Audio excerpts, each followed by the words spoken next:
Let's rock and roll. Bah, bah, bah, bah. Hello. Hello, look at my little elf hat. Isn't that cute? Aren't I cute? Am I cute? Am I cute yet? Hi, everybody. Welcome to the live stream. I hope you are I hope you are having a wunderbar. A wunderbar. Look at this. I just realized I can have a little magnetic guy there in my camera. That's kind of fun. I hope you're having a wonderful holidays. I hope it's just been great. And I'm gonna guess, just gonna guess, that you have not finished all your Christmas gifts yet. Well, that's no worries, because we're here to make a new Christmas gift. Yes, we're making Christmas gifts today, but we're not just making any kind of Christmas gifts. Volume is low again. Oh, hold on.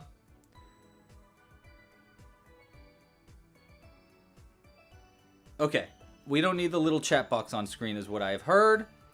So if we do that, is that a little bit better? Okay. How does that? Is that a bit better? Is that a bit better? It is. Hope that helped. All right. So today, I gotta hit this. There we go. Today we are crocheting. Oh wait, hold on. I'm so sorry. I just realized another thing. I have to delete some footage here because this thing, I don't have enough space on my thingamabob. There we go. There we go. Okay, I fixed it. Hi, chat. Hello, chat. Hello, everybody. I know. I'm all goobery today. And is it fixed? Did I fix it? No. Delete. Sorry, I'm much more unprepared than I thought I was. It'll fix. Let's hope. Hello, everybody. Today we are going to be crocheting a brand new pattern. Well, it's kind of a modified pattern of a previous pattern. It's going to be a little bit of both. So we are going to be modifying our, probably one of my favorite patterns from the year, our gnome home today. To be, instead of a gnome home, we're going to make it a gingerbread house. That's the idea. And instead of a gnome, we're going to make this into a little tiny elf. So there is the goal for today. We have got a crazy live stream ahead of us, though, because that's quite a lot of things to make and design live. So we got to get rocking and rolling. So let's get through our intros as soon as possible. Okay, so that's what we're making today. If you want to crochet along with us, here's what you need. We're going to be using worsted weight yarn in 100% cotton, my favorite kind of yarn to use. You can use really any kind of yarn you want. Worsted weight cotton's just my favorite. Because of that, we're going to be using a variety of colors, probably a lot of colors to be completely honest, including probably jute for the main section of our gingerbread house. We'll need white for the top. We're going to need red. We're going to need a bunch of different colors for gumdrops and candy canes, and we'll need brown for the door. And then for the elf, we're probably just going to utilize relatively the same colors, maybe a little bit of yellow as well. Yeah, maybe a little bit of yellow as well. What else do I need to tell you? Oh yes, a hook. If you want to crochet along with us, I'm going to be using a size G 4mm crochet hook. You can find it anywhere that you have a crochet hook. I don't know. I'm just going off the seat of my pants, you guys. You'll need some scissors for cutting stuff. You'll need a darning needle for sewing in hard-to-reach stitches. Okay, you get the gist. You need stuff. But you also need the pattern. If you want to crochet along with us today, the pattern is going to be available right here at clubcrochet.com. There should be a link in the description as well. There should be a link linked at the top of the chat as well. And, okay, that's everything that you need to get crocheting while you're grabbing all your materials. Oh, by the way, if you want to crochet something different, if you don't want to make a gingerbread house, no worries. We have a bunch of patterns in the library available. And, that's that. If you want to support today, there's a bunch of different ways you can support. Oh my gosh, thank you for considering supporting. That was so sweet of you to just think of randomly and not me bring up. Wow. If you want to help support monetarily, I'm a goofball today. If you want to help support monetarily, there are a few ways to do so. Probably the best way is with a Club Crochet membership. Members get early access to future patterns. They get access to the exclusive library of tutorials. I come out with new ones every few weeks. I've been in a little bit of a dry spell, but I did come out with a new one this week for our... Oh, wait, I have it in the other room. Ugh. Maybe I'll go grab it in a second. I made a biblically accurate angel pattern, and it is on the website right now, available for members. It's crazy. It's from our last live stream. It was wild. Seriously, crazy wild, super fun. I highly suggest you check it out. And if you want to check it out, all you need to do is go to clubcrochet.com right there. Okay, so that's all the membership stuff. If you want to become a member, please check it out, clubcrochet.com. We have a whole bunch of patterns, and it's really a great way to help support this channel. Other ways you can help support this channel, we have merch and kits and other fun items in the store. It's not too late to get a Christmas gift for someone. It might take a little bit more time than Christmas, but not very much at this point. So if you buy it today, it should get there pretty quick. Hopefully like a day after Christmas. I don't really know how shipping works, but it shouldn't take too long. It depends where you're at. If you're in America, it might actually get there by Monday. But yeah, order stuff today. We have a whole bunch of kits in the shop, and my favorite new thing in the shop, Lava Run. This is our new board game that I just came out with, where you help a dinosaur escape a volcano, and you can crochet your pieces, but you don't have to crochet them. You just can if you want to. I highly suggest you check this out too. You can find more about this at lavarungame.com, or just get in our shop, clubcrochet.com. Okay, last way you can help support merch, kits, like this video down below, subscribe to the channel if you're not already subscribed, and the last way to help support is with a tip. If you really like what's going on here, you do not have to do this, but if you like it and you think what's happening is really cool, you can tip the channel. And if you tip the channel, all you have to do is hit the dollar icon in the bottom of your chat. If you tip the channel while we are live streaming, look at this. Since we have this cool little thing here that was definitely not on purpose, I can put a little magnetic character on screen. So we're gonna change this out here. Wait, let me see if I can turn the camera just slightly. Yeah, just a bit, so we can be more on camera. I will change this out for whoever tips. So Tina tipped, which means we're gonna change this little tiny bat, which, by the way, look how cute this bat is. It's a little Keys bat from Zelda. Very cute. We're gonna change it out for a goblin because Tina, first off, thank you so much, Tina. But also, Tina is like essentially like Duke-S. Is that a thing? Of goblins. She is of goblin royalty at this point. And so we're gonna add a little goblin for Tina. Thank you, Tina. This should have a magnet in it. You can name this little guy if you would like to, Tina. And I think the magnet should mean, yes, look at that. We have our little goblin hanging upside down. Just like, wait, let's do it on this one. Yeah, that's hilarious. I love that. Maybe we shouldn't do that. Well, let's do it like, we'll do it like that. Yeah, we'll do it like that. Thank you for the support. Duchess, thank you. That's it. She's Duchess of Goblins. Okay, I believe that's everything I wanted to say. And supports and, oh yeah, safety eyes too. If you want safety eyes, we're going to probably be using 6mm safety eyes. I forgot to mention that. Is there anything I'm missing, team? I don't think so. Okay, so let's go ahead. I'm going to put this to the side just a little bit so we can draw out what we are making today. Because we got to draw this out. It's going to make our life a lot easier if we have a drawing. Look at that. That yarn one. It was like, use me.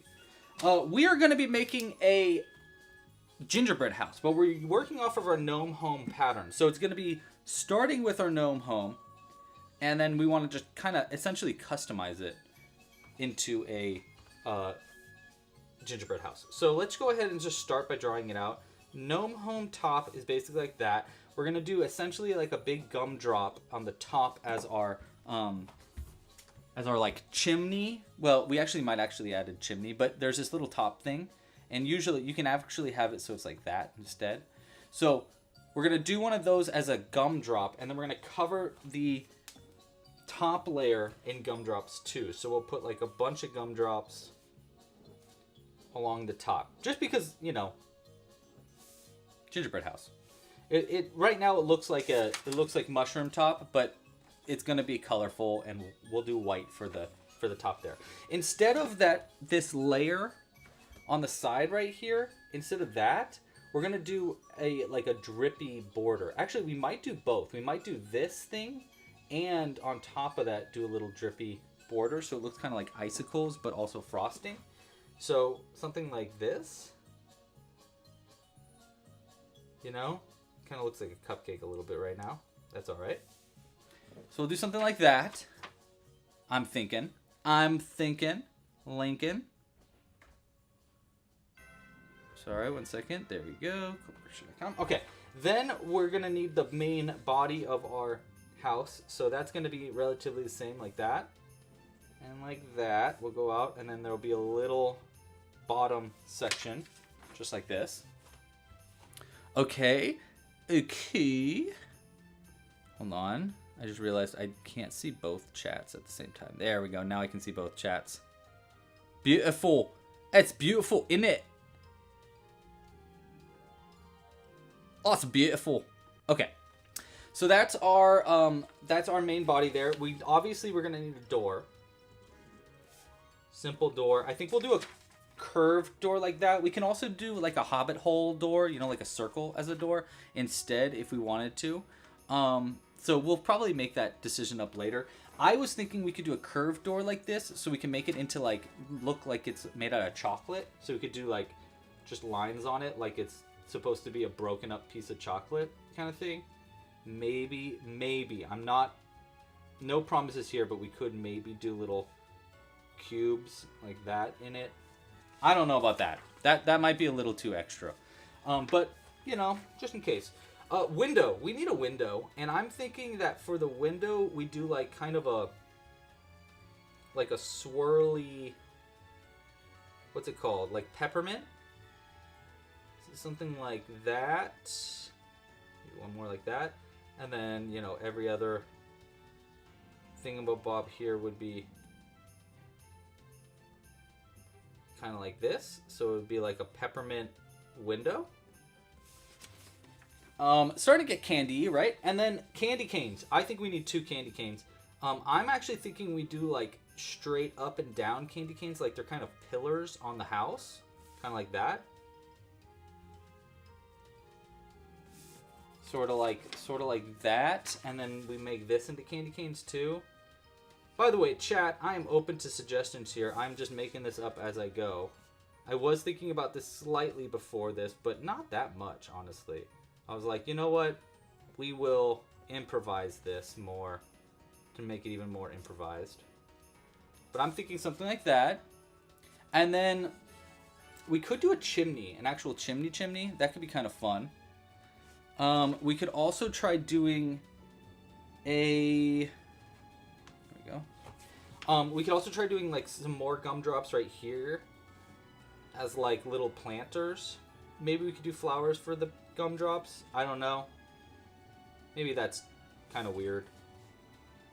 I think that's everything that we need. I don't think we're going to do it as a strapped one. So there's kind of like 2 ways to make these gnome homes. One way is like this, where it's got this long strap that you can actually use to like hang it or to hold it, like kind of like a purse. Or you can do it this way, so it's just basically a house with that can open up. I think we're going to do it this way because it gives us more options for like just making it a little cleaner and a little bit more customizable. But I am open to thoughts there. We can do a whipped cream for the bushes.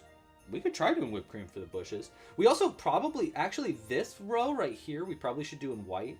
Also, maybe we could do like a layer as we're making the house part of like frill, essentially, that's made with like frosting across the outside. Just like a what are those? Like just like stylistic, you know? Like the ones with the square containers outside. Yeah. I think I get what you're saying. Hi, Zat's a little guy. Hello in the other chat. Hello. Okay. I think that's everything that we need as far as like a drawing goes, right? That's like, I think that's a lot. That's enough. Now for the elf, we're just making an elf. That's not too crazy. And I actually think we probably should start with the elf. Just because I know that by the end of this live stream, I'm going to be pretty tired. And if I'm tired and I have just one extra thing to make, I think I'm going to quit. So I don't want to do that. So I want to get ahead of that and make an elf first as we make our, as we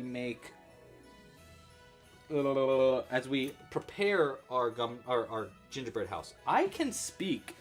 What? I can talk words. I can talk wordly. Here's a couple things that I would love from the chat today. The first thing that I love for the chat is for everybody to be very nice to each other. That's easy. You guys already got that. Second thing, Cooper, if you can, I'd love your help writing this down. This pattern probably will not venture too far away from our original gnome home pattern. So if you want to just duplicate that and work off of it, that probably would be best. It will, I guarantee you, will be less complicated than last week's pattern. So that's the first thing there. Second thing, I need Zoe's help with names. I want to get name suggestions from the chat. We're going to get names for the elves, and we're going to do votes for that. But the main thing I want your help with names is naming last week's angel. Let me go grab it, actually. I'll be right back. I'm right here. I'm still here.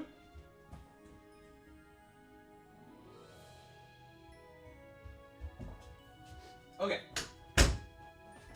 I really want to give... Oh, look at that angel. Isn't it glorious? Spectacular, even?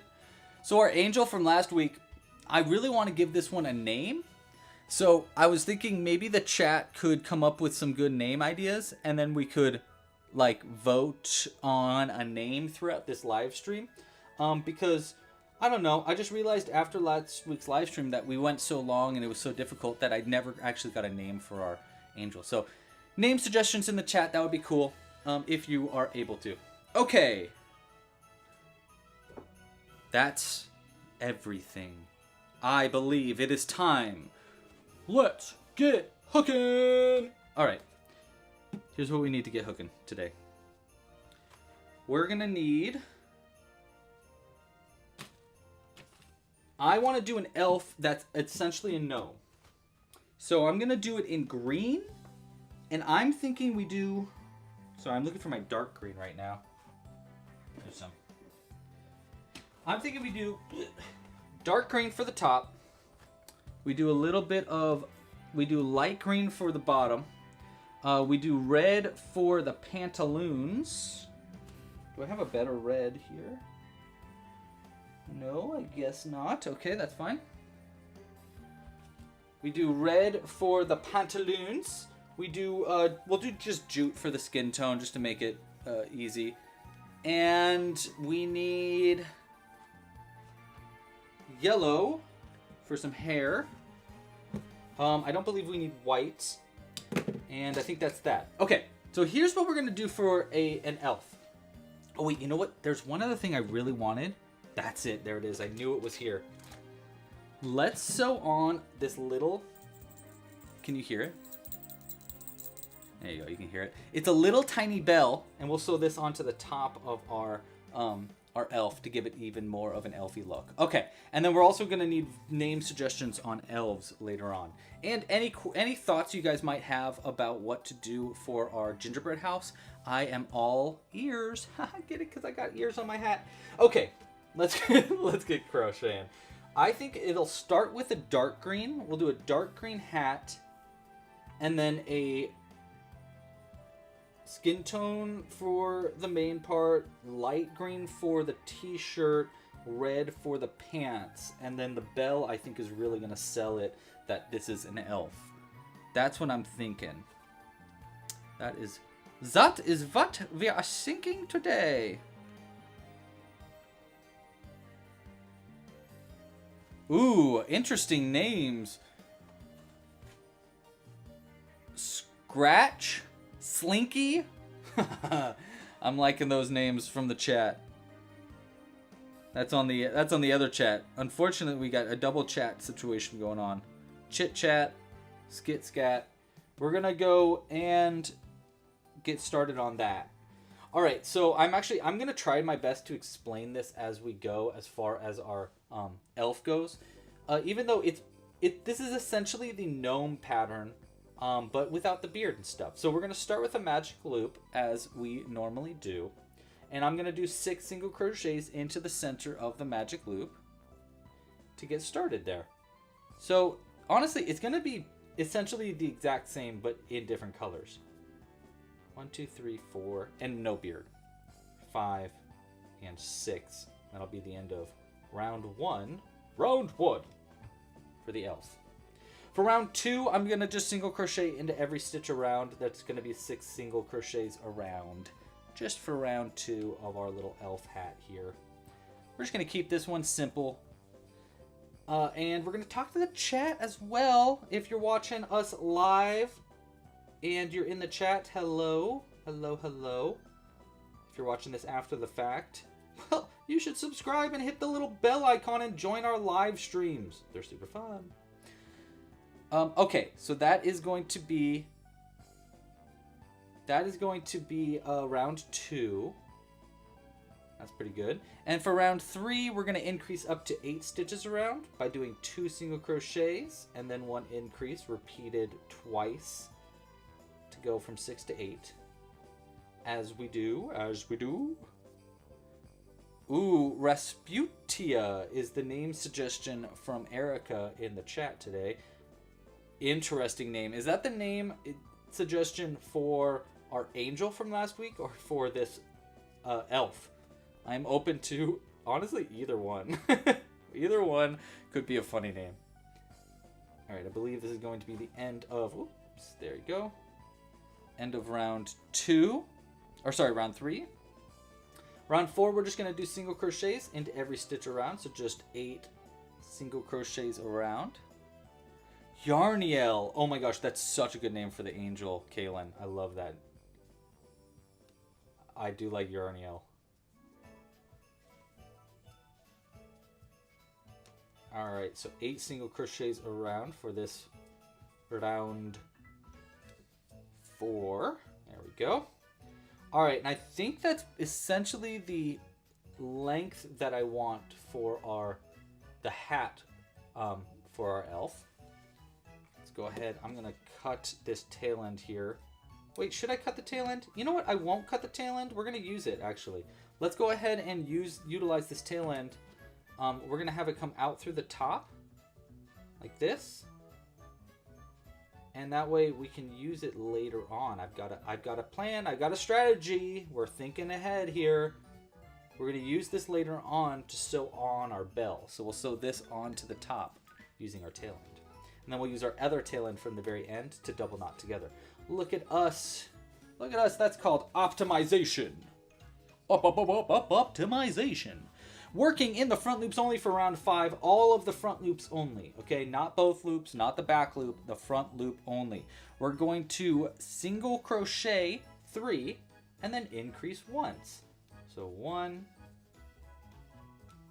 And front loops only. Don't forget that one right in the front there. 1, 2, and 3. And then we'll do an increase right here. So that means 2 in the same. 1 and a 2.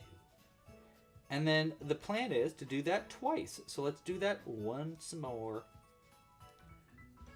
Simple, easy, squeezy, lemon peasy. All right, 3, and then an increase right here. Will get us up to 10 stitches around, worked only in that front loop. Beautiful. Beautiful. And then we're going to slip stitch to the very first stitch that we made. That's going to be right there to connect it together. All right, now let's go ahead and we're going to cut this yarn. And we actually can just hide this end in before we get going on our on our next color.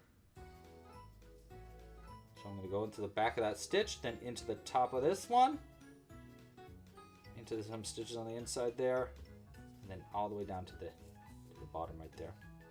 All right, now we're going to fold that last round up to reveal those unused back loops from our previous round, which are kind of hard to see there.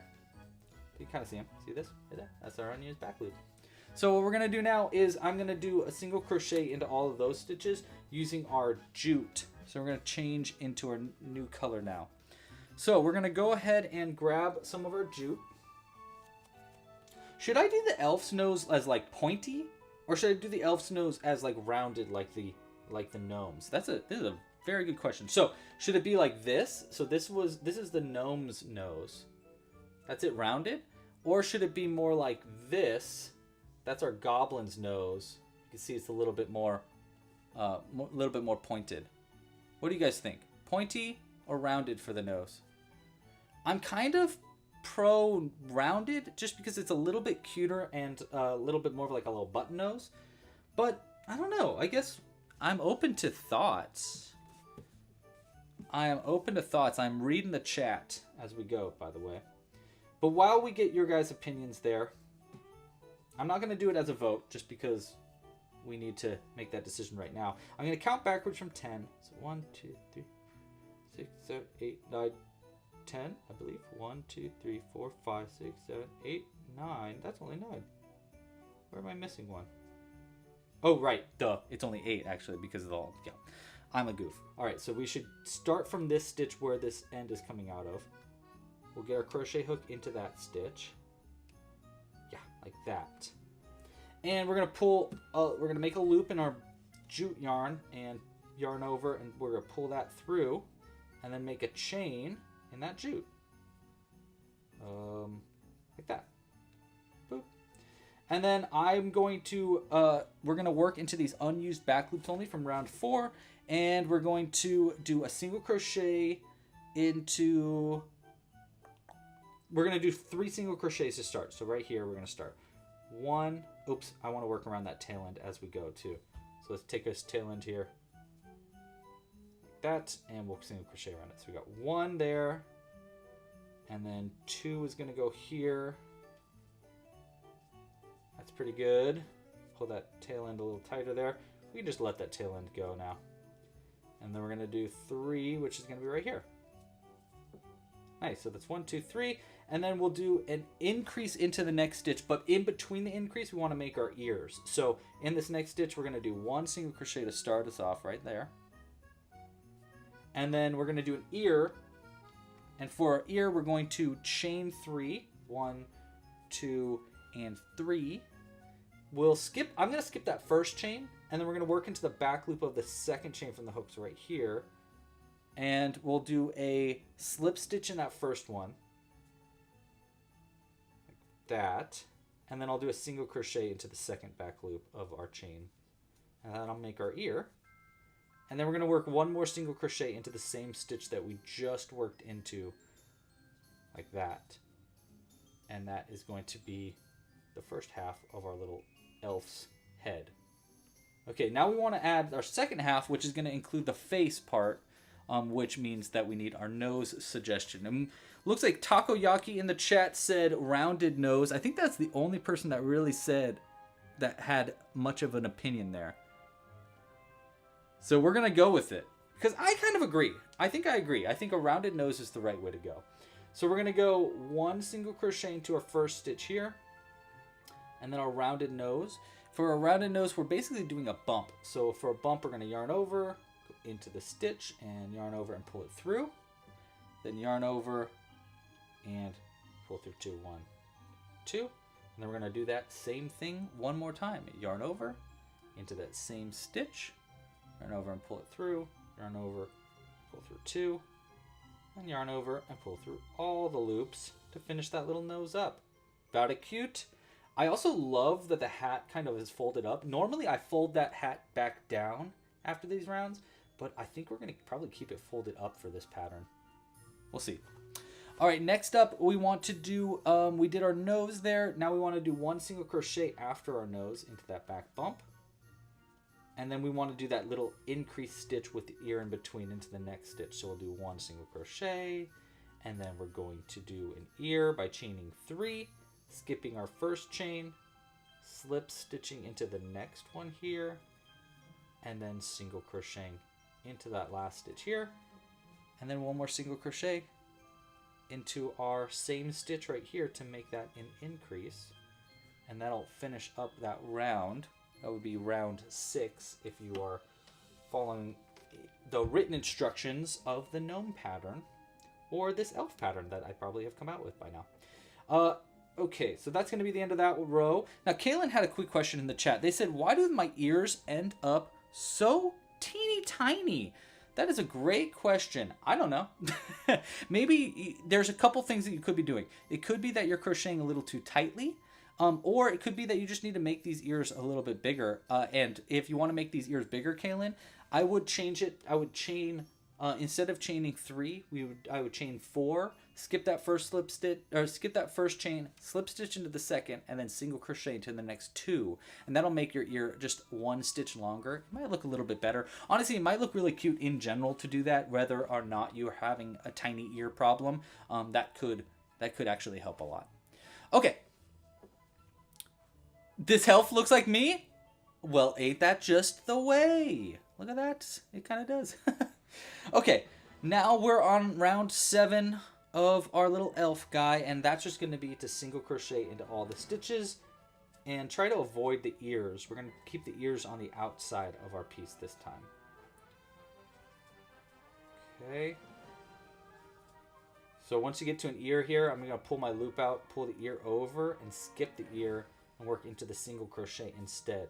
Now, if you want a more detailed tutorial for this, I highly suggest checking out the gnome pattern, because I go into a little bit more detail during that gnome pattern, and this is the exact same pattern, except we're going to skip the beard part. Pull that out, and we're on our last stitch right there. Okay. I believe that's going to be our last stitch, but we do want to change to our shirt color after this. So now we want to change to our shirt color. I'm definitely going to do lime, like a light green here for the shirt. This is very much an elfy kind of color, I think. By the way, I have strong opinions on elves. Not that I don't like elves or anything, but I'm pretty sure that Santa's elves are just gnomes that shave. That makes so much more sense to me. I don't know. I've been writing letters in. I haven't gotten any confirmation yet, but I'm pretty sure. I'm on a big conspiracy theory here about gnomes and elves being the same thing. Because elves, I mean, that's Santa's elves. I will say there's a difference between Santa's elves and regular elves. And anyhow, I'll let you know if I get more information on this. Okay, our next round, we're on round 8. We're going to single crochet 4 times. I'm going to work around that jute just to keep it locked into place. And then I'll cut it. And we don't actually need that until we get to the gingerbread house now. But for this round, we're going to single crochet 4 and then do a bump. And that bump is going to represent our arm. So 1, 2, 3, and 4 single crochets to get us started there. And then our bump is going to be the same way that we made our nose. We're just going to yarn over, go into that next stitch, pull through, and pull through 2, and then repeat that again. Easy. Could I make the shoes pointed? Yeah, we could totally do the shoes pointed. I love that. Let's do that. That is great suggestion. Who said that in the chat? Jazzy. Hey, Jazzy. How you doing in the chat? I love that idea. Thank you for the suggestion. Okay, so that's going to be the bump. Now we're going to do that same repeat again. So 4 single crochets and then another bump to make the other arm. So 1, 2, 3, and 4, and then our other bump is going to be right here. 1 and 2, and pull through. And there we go. That'll be round 8. They're looking very cute right now, I have to say. And we're going to add our little bell and some eyes in just a moment, but let's do one more round before we do that. This is going to be round 9 if you're crocheting along with us. For round 9, I'm just doing a single crochet into every stitch around. Kind of a pretty simple round of just single crochets. So just a nice easy round. All single crochets all the time. K, 5, 4, and 7. 4.4. Join the radio station today. That's supposed to spell out Santa, but it's in numbers. It wasn't.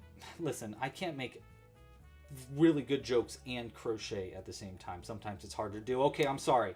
All right, so that's the last of our single crochets for round 9. Now before, you know what? Yeah, we'll go ahead and pull through with this green. We're gonna undo this in a second to add our pant color, but we'll pull it out for right now.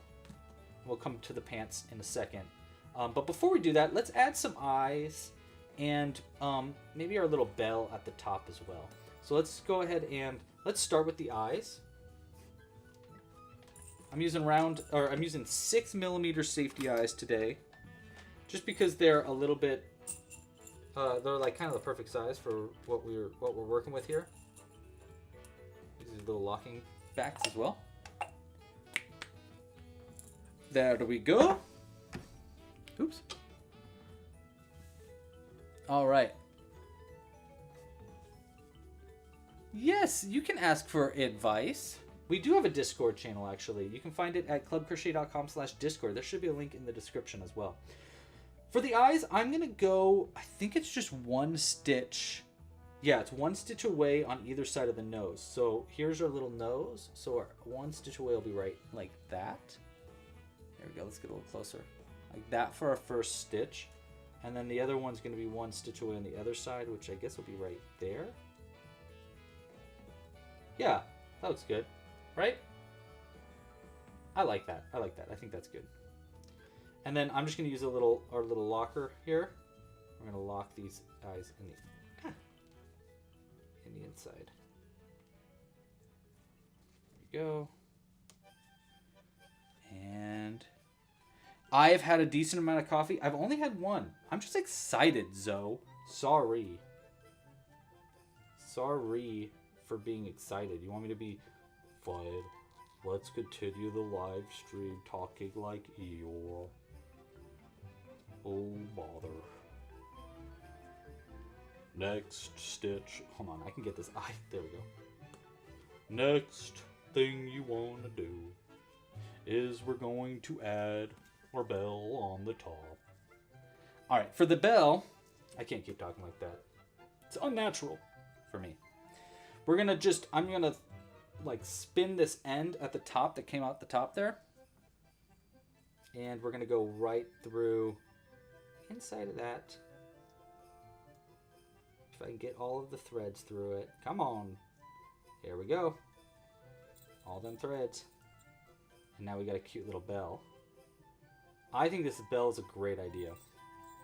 All right, now what we're gonna do is I'm gonna come and thread this onto a needle, and I'll go right back into the top there, and I'm gonna come out. Let's go like this. Well, yeah, we'll go like right here on the back. So I'm just gonna come out. Actually, let's go in the hat. We'll come out through a stitch on the hat like that.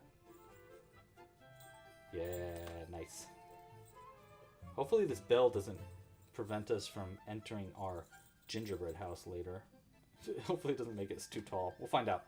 And then we're gonna thread. I'm gonna thread this evergreen end. This is from the tail end from the other side of the hat, and I'm gonna come out through the same stitch as our other tail end, and then we could just double knot these two together, and it should keep the bell on top.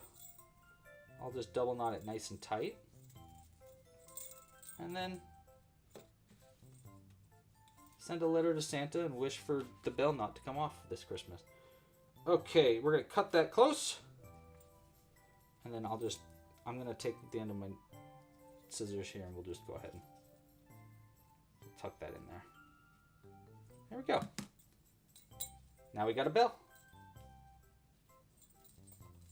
Nice. Okay, we only have actually a couple more rounds left, and we did get a request to make the feet pointy. We gotta do brown, right? Yeah, the feet will be brown. That makes sense. It's got to be that way. It got to be that way. But we need the pants. I want the pants to be red. Feet brown, pants red. So we're going to pull a loop out from this stitch here so we can change to our red yarn and get my cat's fur out of the yarn. And we're going to switch over to red. There we go. Nice.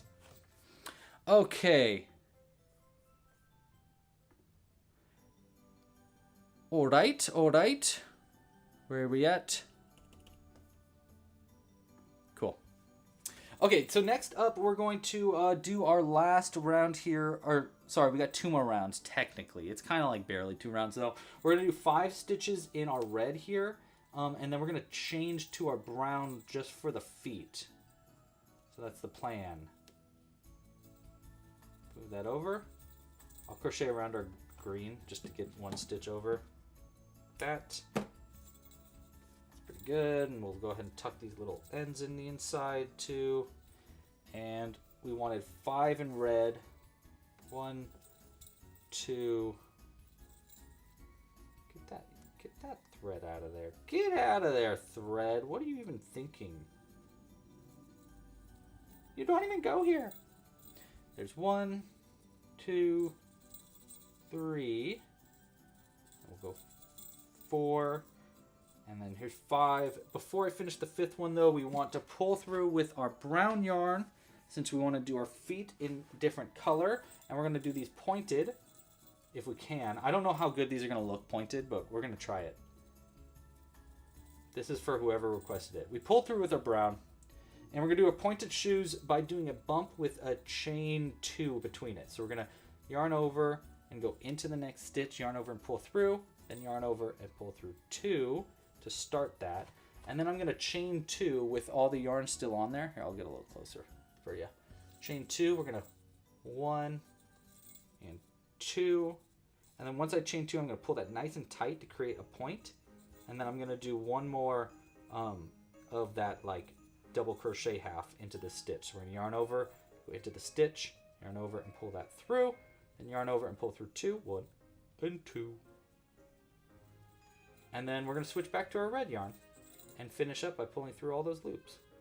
And that hopefully will make our shoes brown and pointed. They kind of look pointed. We might have to like tweak it to make it point up.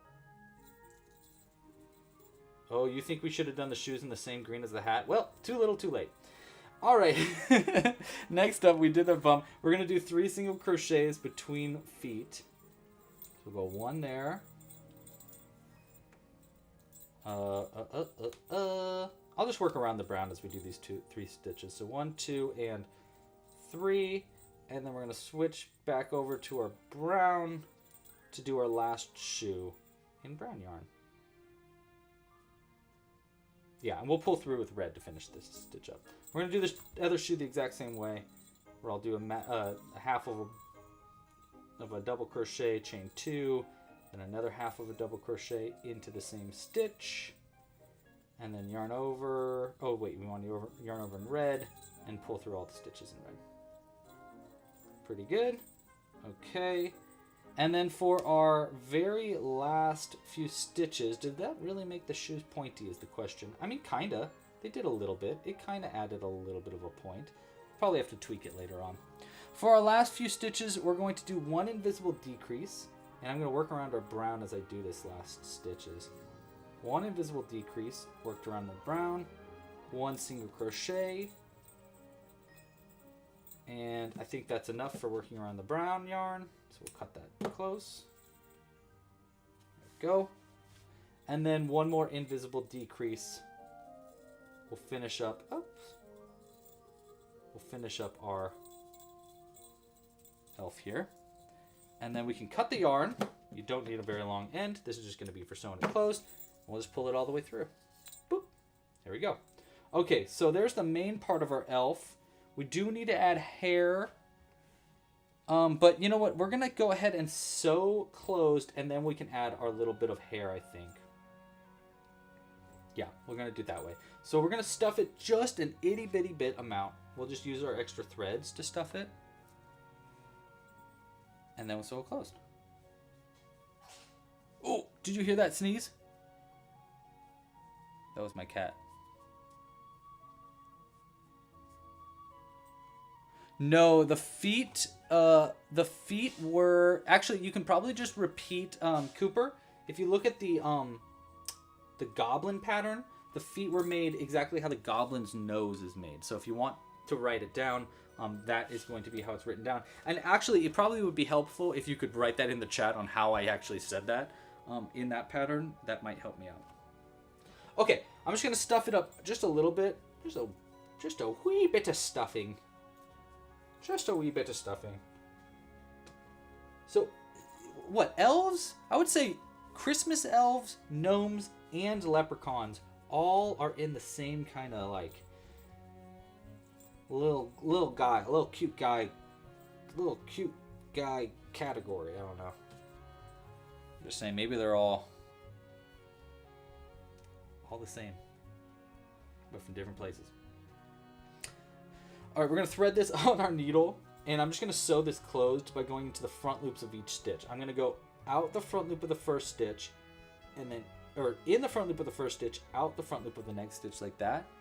And I'll just do that all the way around. So there's one, out the first, boop, and second, one, and two, and one, and two. And before we go and fully pull this closed, let's add a couple of magnets into the base. Now, we don't need to do this, obviously, but this way our elf can be nice and secretive and hide in places that we wouldn't know. So we got some strong little magnets on the bottom there. And then we can just go ahead and pull this nice and tight to close it up. Yeah, those feet, I think the feet kind of worked. They kind of worked, yeah. All right, and then we just want to hide this end onto the inside and then out somewhere on the back.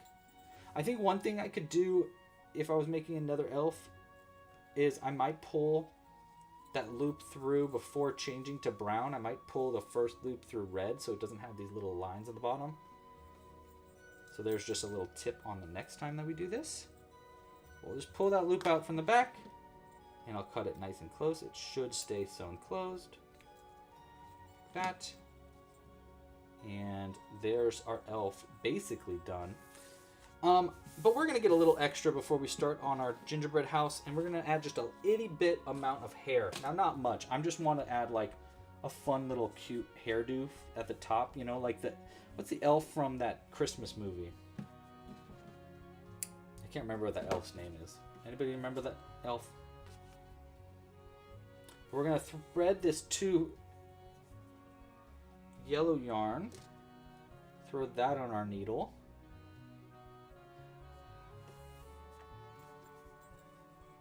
There we go.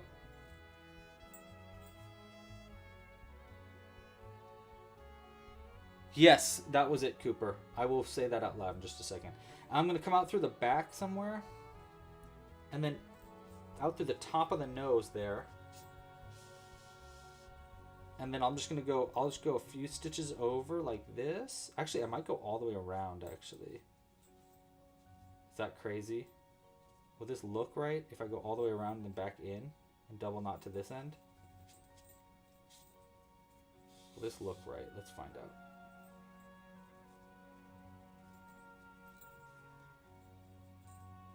You know what? It's not bad. I think it might look better if it went just over the ears, though, and he didn't actually have hair on the back. Because you can tell it's just like a long strand of yarn on the back then. All right, so I'm going to undo that. We're going to redo this just a little bit.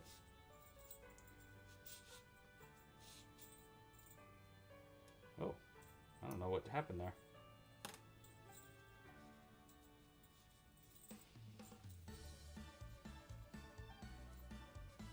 There we go. We gotta do this again. Okay, let's try it again.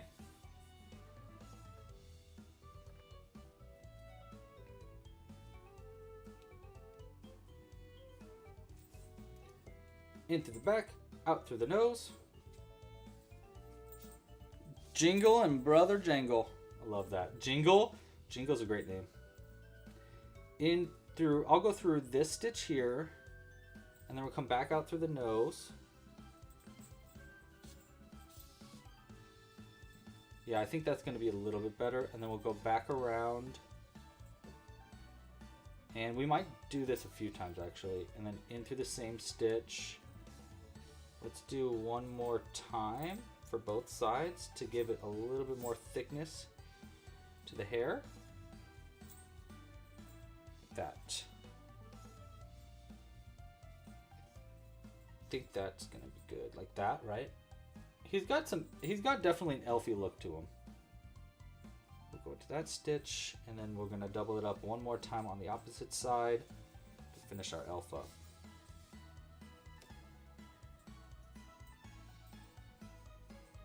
Yeah, I like that. And then in through this same stitch, out through where the tail end is, and then we can just double knot this yarn together. Call it.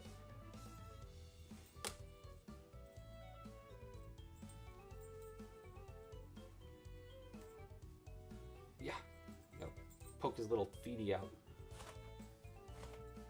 I think that's pretty good though. Alright, let's double knot these two ends together, and then we will accept our new elf into the world. Yeah, there we go. And then Zoe, whenever you get a chance, could you please send me the a document or whatever if you are compiling a list of names?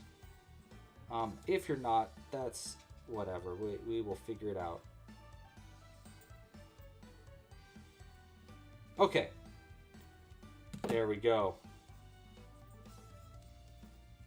Let's look at our elf. Oh, I love him. That's cute. That's very cute. I like it. Our elf is done. Very tiny. Very cute. Very jingle jangly. Cool, thank you. Alright. There's our elf. Now, we can finally get started on the meat and potatoes of today's stream.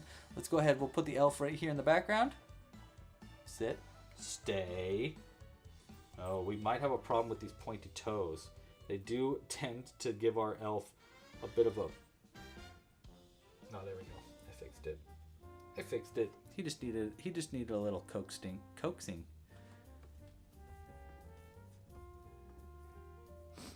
All right, what's next? What's next, team? We are making our gnome home next. Yes, of course, of course, of course. He looks like, what is it, Herney? Herney from Santa Claus is Coming to Town? I love it. I don't know who that is, but I like it. All right, next up, we are making our gingerbread house. And here's a little reminder of how it looks. Let's go ahead and pull up the gnome home pattern from my website. If you would like to crochet along with us, that is what we're using as our base. You can find it at clubcrochet.com/gnome. It's called a mushroom gnome home on the website. All right, and we're gonna start. Let's start with let's start with the house. So that means that we're gonna start with the bottom part and our jute and maybe a little bit of white. So that's gonna be this part right here. So that's gonna be this main part. Now here's what I'm thinking actually. I'm thinking we start in white and we do this bottom part in white. So it's got like a white bottom, which I think will look a little nicer, and then we'll change to jute. Sound like a plan? Cool, I'm glad you agree. I'm glad you definitely agree with me. All right, white yarn. Let's rock and roll. Hey, again, if you haven't yet liked this video, what are you doing? Why haven't you given this video a like yet? Double tap if you're on mobile. That'll do it. Subscribe to the channel if you're not already subscribed. Hit the little bell icon so you don't miss new videos, all that stuff. And, oh wait, 1 second. I realized I need to restart my camera here because it did not delete the footage that I needed it to. So we need to make a little bit of space on this camera first.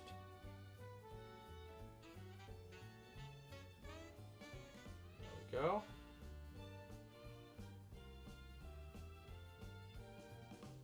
it's not updating. One moment, please. One moment. I also need to pull up the name suggestions. There we go. All right. Yes, we need an elf name. That's true.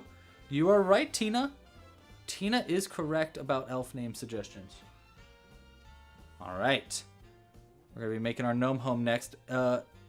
We have got a Google Doc with name suggestions. Nice.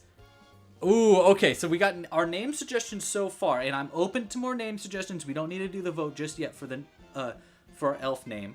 But so far we've got Alfonso. Wait. Alfonso's Gingerbread House. That's what... Or Alfonsozo? I don't know.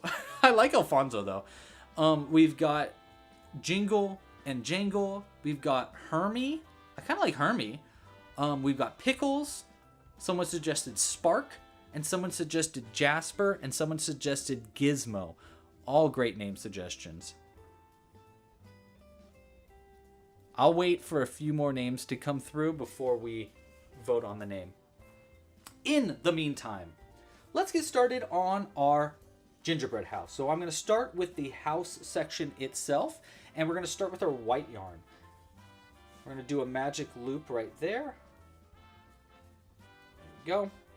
And for round 1 of our gingerbread house, I'm just going to start by single crocheting 8 times into the magic loop just to get us rocking and rolling. And I think I will use a stitch marker today just to make it a little bit easier. 1 2 3 4 5 6 7 and 8. There we go. We'll go ahead. I'm just going to use this little end here of yellow yarn as our stitch marker, and then I'll just pull it nice and tight. Go. Nice. All right, we're going to fold this. Oh no, it came out. 1 second. There we go. Pull that tighter. And fold this over. And there's our stitch marker. Okay, so that's going to be the end of round 1. We now have 8 single crochets into a magic loop. Let's move on to round 2. Oh, we can't forget about Slinky. Yes, of course, we need to add Slinky to our name suggestions. For round 2, we're just going to do an increase into each stitch around. Yeah. For round 2, we're just going to do an increase into each stitch around, which should bring us up from 8 to 12 stitches around. I'm going to work around our tail end here as we go.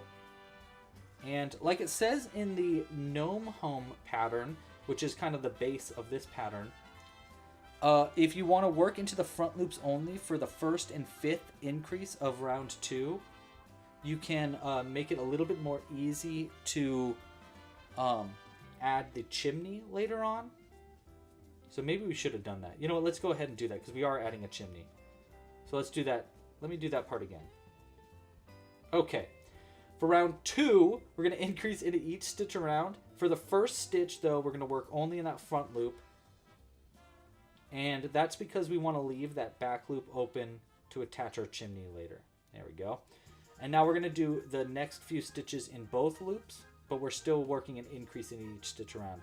Now, you don't really have to do that front loop only thing. It's just going to make it a little bit easier later on when we add our chimney. Okay, so there's 1, 2, 3 increases, 4 increases here. Now our 5th increase, we also want to work into that front loop only to make that connection point for our chimney. So we'll just do that. And then for our last few stitches, just an increase into each stitch for the last 3 stitches around. So it's really just an increase in every stitch around, but the 1st and 5th increase are worked into that back loop only to create that connection point. Okay, so that's going to be the end of round 2. Let's pull our stitch marker up and over. All right, and you should have 16 stitches. Now we're going to move on to round 3. And for round 3, I'm going to do 1 single crochet in the first and then increase into the second. And we're going to repeat that around 8 times around, which will bring us up from 16 to 24. So we're going to do 1 in the first stitch right here, and then an increase into the next stitch right here. 1 and 2. Yeah, okay. 1 single in the first, 1 increase into the next. Yeah, easy. That's not too crazy. Increase in the next. We're probably going to have to do something very similar to this when it comes to the hat, to the top of our piece, but, well, you know, I'll hold off until we get to making the roof. I'm very curious of how this all comes together. All right.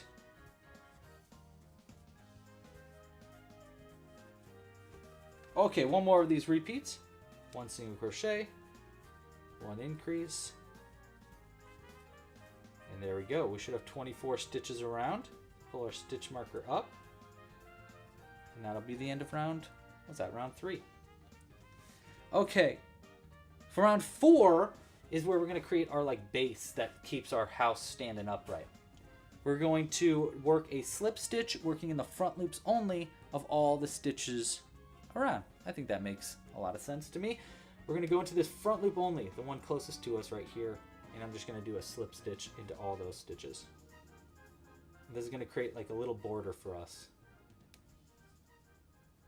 to help us keep our gingerbread house standing up. And there should be 24 of these slip stitches, by the way. I really do like the name Alfonzozo. I do like that name too.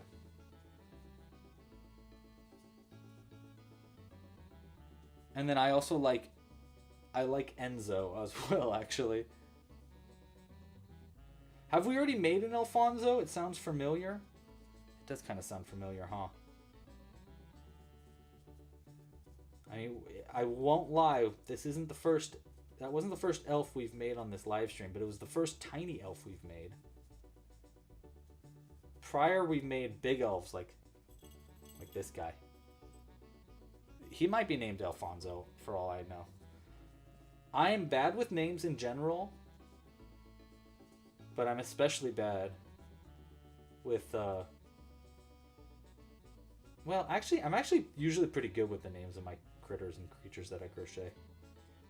Alright, so that's going to be all of our slip stitches around to create our little base and our border there. I'm going to cut the yarn, I believe, right? Yeah, cut the yarn. And then we're going to pull that through. Let's hide this end into the next stitch. So I'm going to go into this next stitch here. We'll thread our tail end. We'll pull that through. And then through the top there. And then I'm just going to hide this end on the inside of some stitches. Just to make sure everything stays in place. And then we want to kind of like mimic the look of those slip stitches around, so you can't, it's hard to tell where the beginning and ends of the rounds go. Alright, so that's going to be our base. And I'm going to cut our tail ends as well, since we don't really need them at all. Actually, you know what, we're going to leave this tail end, because I think we will need this for our chimney, to sew onto our chimney. So we'll leave this other tail end for now. Okay. Next up, we're on to round 5. And now we want to pull through with our beige yarn. Where's our beige yarn? Ah, there it is. Or jute, I should say. So I say the same thing each time.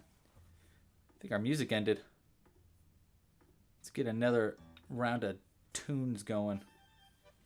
Okay.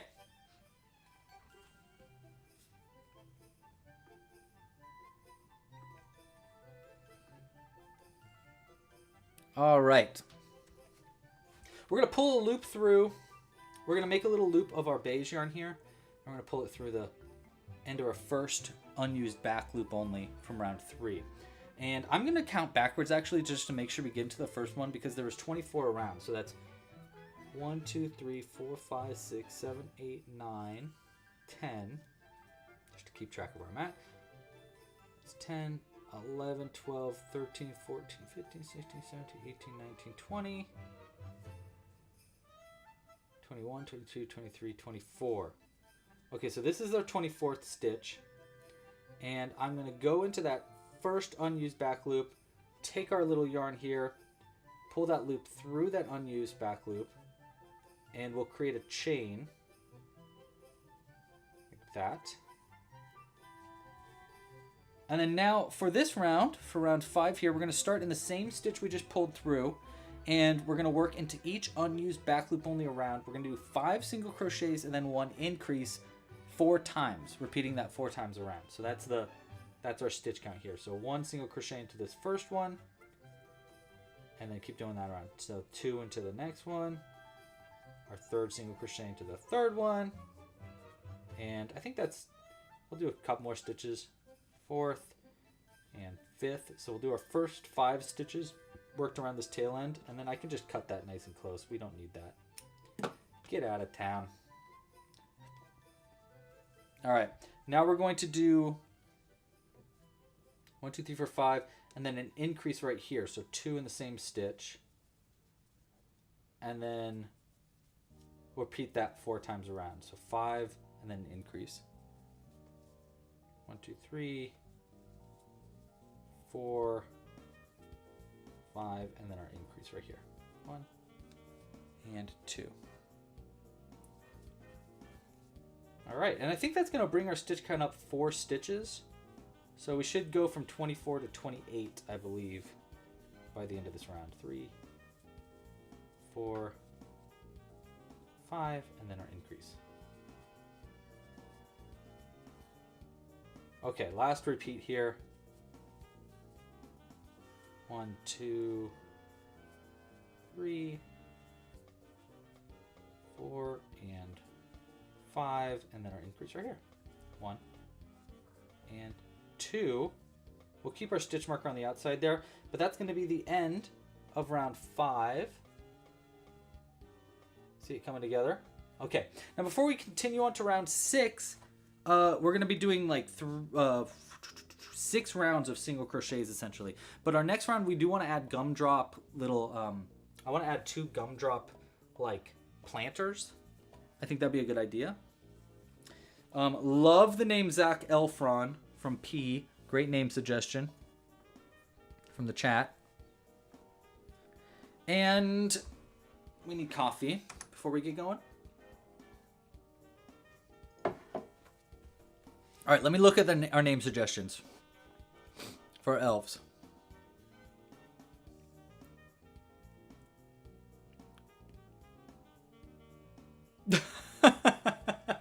Zoe has a very this is not going to be one of the name suggestions, but I just wanted to say, so Zoe sometimes puts like fun messages in these and they said that their name suggestion is the happy man from Happy Land who lives in a gumdrop house on a lollipop lane. Love that. All right, I'll wait for a few more name suggestions just so we can get more in there. Okay, now we're on to... Oops, wrong one. There we go. Okay. I want to make a gumdrops here, and our gumdrops are going to have to be in a variety of colors, so we should get these prepared. I definitely want cyan for gumdrops. That just feels right. So does orange. Green kind of feels right. Yellow feels right. Red feels right. Pink. Pink would be perfect. Where's pink? Pink. Okay. And then red.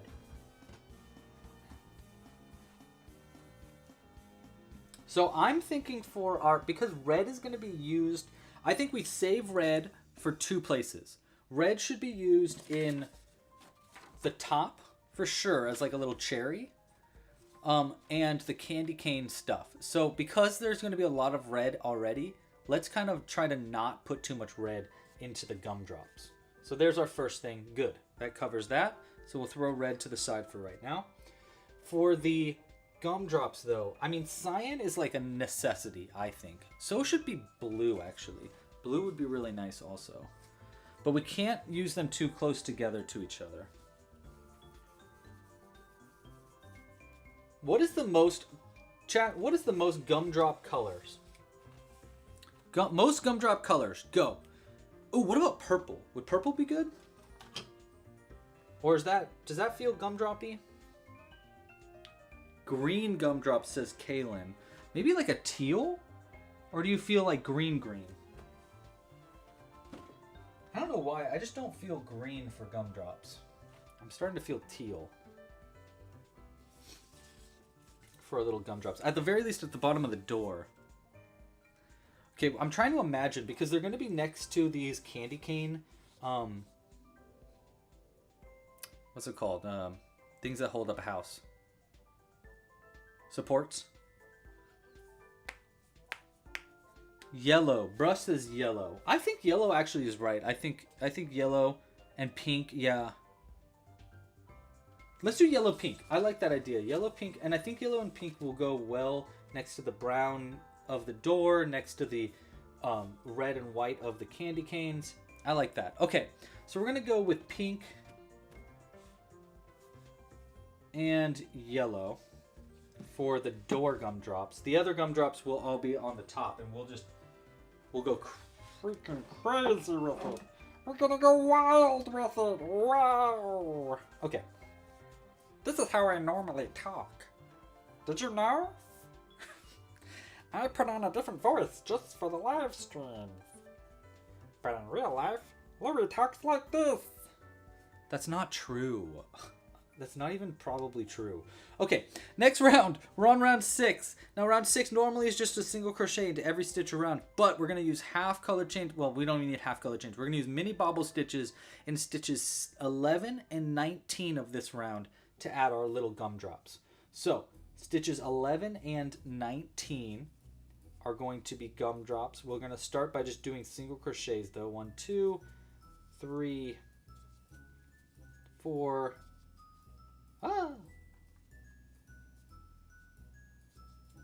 5 columns. That's the word I was looking for. Thank you, K Miriam. Okay, 1, 2, 3, 4, 5, 6, 7, 8, 9. Oh, this is going to be 10. But before I finish 10, we're going to grab our pink yarn and place that in between. And then we're going to do our gumdrop. It's just going to be a mini bobble stitch in the next stitch. If you want to learn more about bobble stitches, check out the video tutorial I made at clubcrochet.com/bobble. But we're not going to go into too much detail there. Okay, so there's our mini bobble. Switch over to our beige, and we're going to pull that through with beige. And there's our first gumdrop door frame, or, door thingy. I think 1 stitch is enough to keep that pink in place. And then our next one's going to be in stitch 19. So that's so it's 11, 12, 13, 14, and 15, 16, 17. This will be 18. Let's grab our yellow yarn here to make our next gumdrop, or work around it for our 18th stitch. And then we'll do another mini bobble here. Oops.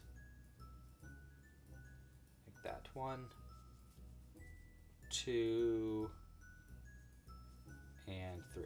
Okay. Nice.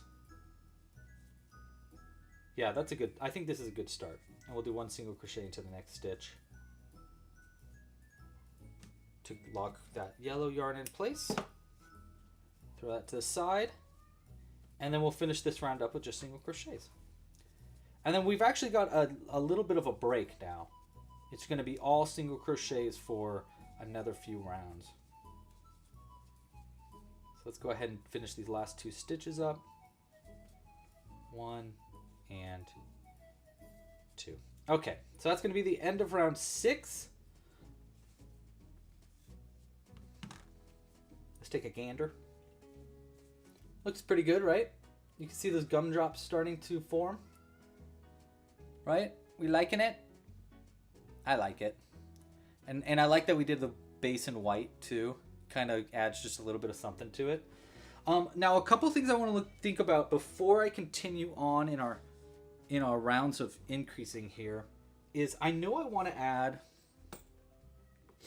like a layer of like frosting during the house section at the top, and I just don't really know where I want to add it. Oh, okay. I think I want to add it right here, right before. Well, I guess, actually the drippy edge is going to probably cover up any kind of color we do. You know what? We probably won't do it actually, because the drippy edge is probably going to cover it up, and we're going to have that window. Yeah, you know what? Never mind. Forget what I said. Forget it. I don't like it. I think we'll keep it just beige for the body.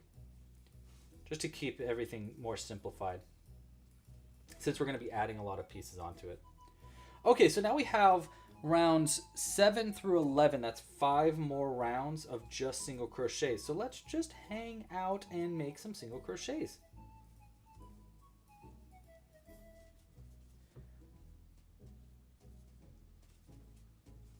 Oh, thank you, Cooper, for posting a link to the Bobble Stitch. Appreciate ya.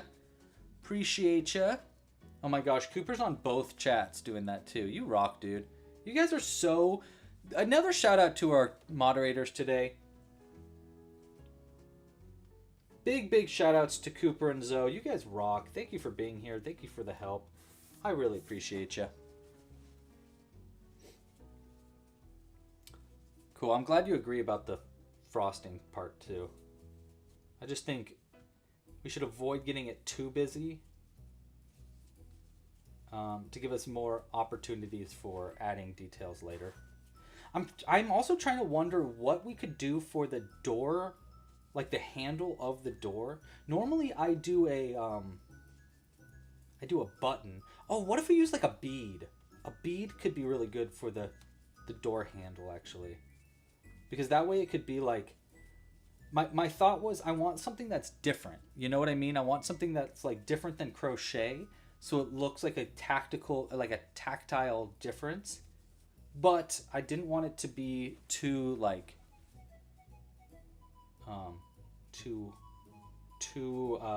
out there. So I thought a button wouldn't really work, because like everything about this is candy themed, but then a button, like where does a button come in? But I feel like a bead kind of looks like a nerd or candy, of some kind. You do great all the time, Zoe. You're a 10 out of 10, dude. You should appreciate yourself, because we all appreciate you. Lollipop. Ooh, what if we did a lollipop for the... We could do a lollipop for like for the chimney at the top or something. Because I was thinking it might be fun to add a chimney later on. But I don't really know. Like my first original thought was doing a swirled, those like those chocolate cookie things. They kind of look like cigars, and they're kind of like twirled. I was thinking that one of those for the top for a chimney would be really cute. We don't need to add a chimney, but I do think a chimney would be fun. And a lollipop could be a good alternative.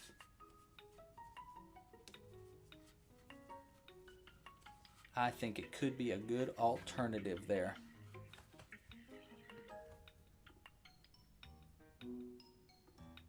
Okay. So we want all the way up to round 11 with this, I think. So that's rounds, that was 6, 7, 8. We're on round 9. So we only got 2.5 rounds left of height of our gnome home here. And as you can tell, I'm just kind of like powering through. You're seeing speedrun Louie here. Speedrun. Ready, start. Oh, I think that's what they're called. Pirouette cookies? I'm not really sure. Oh, hey, I wanted to let you guys know. I was interviewed. Actually, there was 2 interviews of me that just came out. Well, one just came out. The other one is coming out this weekend. The first one was on. I was interviewed live on Spoony Stitcher. She is another YouTuber. Go check her out. And she interviewed me live on Wednesday. I did a big interview live. I actually did reveal a few things in that live stream too that I don't think I've ever really talked about on these live streams. So if you want to learn about some secret things that are coming out soon, you might want to check out that live stream. And that live stream interview. You can check it out on Spoony Stitcher's channel. If you do go check it out, make sure to comment down below and let her know that I sent you.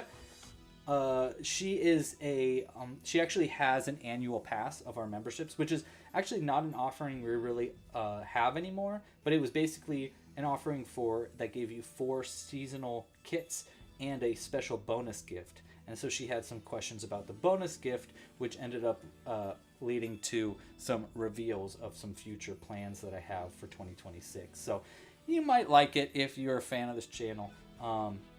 You can post a link if you'd like to, Cooper.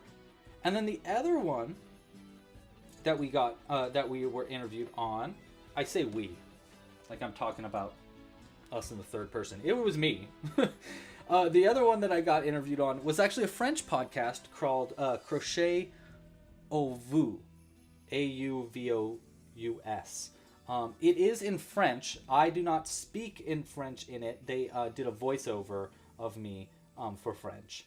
And I believe it's also in English, maybe. But that was a really fun one. And that's a podcast that we got interviewed on this last week. And I talk all about Club Crochet's beginnings and plans for Club Crochet and suggestions. If you're a crocheter out there and you wanted to start your own channel, I have suggestions and thoughts in that podcast. So it's kind of a cool one. It might be a little weird because it's going to be translated, but I have no idea, to be completely honest. So we are going to find out together this weekend and hope that I didn't make too much of a fool of myself on those interviews. Yes, that is exactly what it is, Michelle. Michelle is in the chat. Hello, Michelle. Michelle is one of the longest supporters of Club Crochet, so super shout out to Michelle. And yes, it is about the long-awaited book. There is some details there, and I'm going to reveal more details about that in the new year, by the way. So keep a lookout in the new year. We're going to be talking a lot about some big projects next year. In January, I'm going to need a lot of help from the community. If you are interested in helping out, I will have some things, some patterns to test, some games to test. Okay, so 6, 7, 8, 9, 10, 11. So that was our 11th round, I believe. 6, 7, 8, 9, 10, 11. Yes. Okay. So there's going to be our height of our gumdrop house. And now we can continue on to round 12, where we're going to start to decrease it down just a little bit. So for round 12, I'm going to do 5 single crochets and then an invisible decrease. So 1, 2, 3, 4, and 5 single crochets, and then our invisible decrease. And then we'll repeat that same process 4 times around. So this should bring us back down to 24 stitches by the end of round 12. So 1, 2, 3, 4, 5, and then invisible decrease, like that.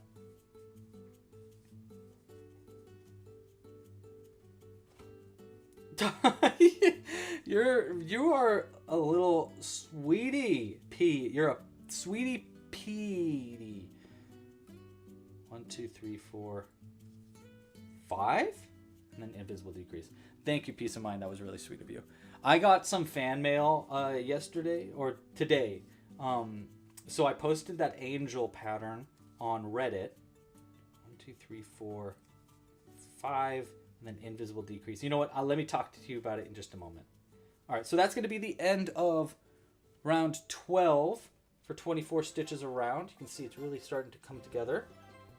And now for round 13, we just have a round of single crochets. So this is just going to be all single crochets all the time. So that's just 24 stitches around. So I posted that angel on Reddit, and if you want that angel pattern for free, by the way, go to my subreddit, that's reddit.com/r/LouisLoops, and check out the most recent post. If you comment on the most recent post with fa la la la la, I will send you the new angel pattern for free. I just thought it was like kind of a fun thing. But anyhow, someone did that. And so I sent them the pattern, and they went, "Oh my gosh, I just realized who you are. You're Louis. You're Louis Loops. You taught me how to crochet." And they left me the longest message, and it was just so... It was so sweet and so nice, and it made my day. So shout out there. I don't know what your name is, but thank you for that message. It really meant a lot to me. Okay, so that's going to be the end of round 13. Now we're on to round 14. And for round 14, we're just going to slip stitch into each stitch around. This is going to start to create our border along the top here. So we'll just start slip stitching all the way around. Should still be 24 stitches around. Not too crazy.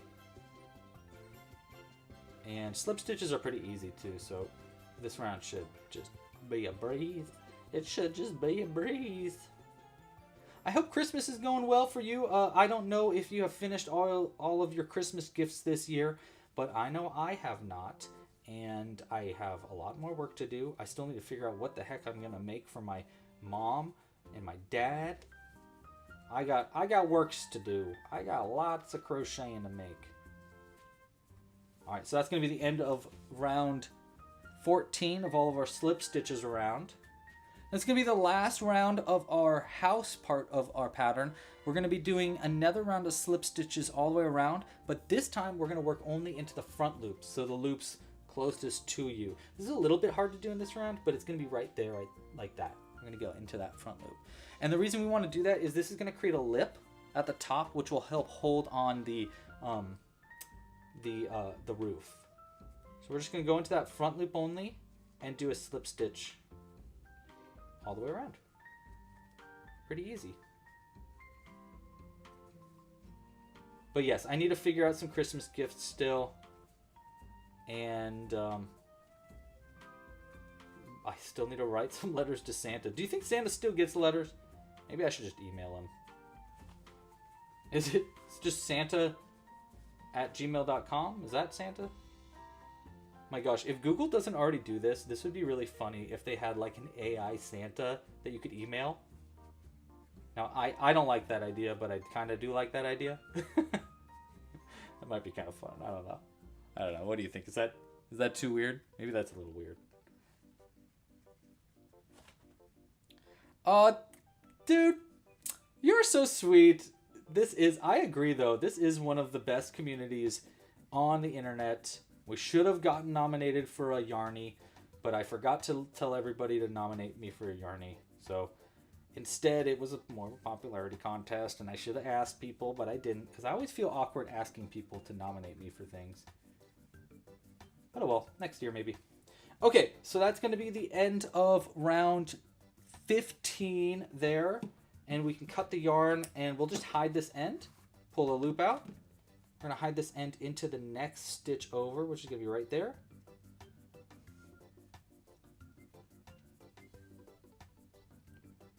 Like that. Oopsies. Just doing a simple hidden end is all I'm looking for here. Pull it through that next stitch from the back of it, and then in through the same stitch, and then into the back of some stitches on the inside.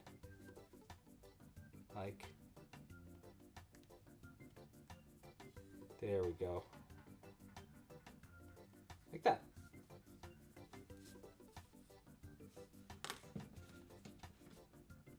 Cut the yarn nice and close, and then we'll pull out our stitch marker as well. There we go. And there is the main part of our house done. Now here's the question, do we move on to the roof next? I think we should probably move on to the roof, huh? And then we can do like the chimney and stuff afterwards. Yeah, I think so. Hello, that's a little guy. Hello, welcome to the chat. Oh, you've already been in the chat, but hello again. Okay, so we're going to go ahead and throw this to the side for a second. We're going to come back to that in just a moment. Now we can start working on our roof. Hooves on the roofs. And for our roof, we are going to do it in white. And here is the plan. Okay, so let's look at this again. Here is the plan for the roof. I'm going to essentially do this for our roof, like a basically like simple, just, you know, rounded roof. But we're going to do gumdrops into, I believe, into this round here. So I think that's going to be around, let me look at the pattern really quick. Yeah, we're going to do gumdrops into round 6. Yeah. Okay. So I think this is round 6. So 1, 2, 3, 4, 5, 6. So we're going to do gumdrops into round 6. Maybe gumdrops into round 5.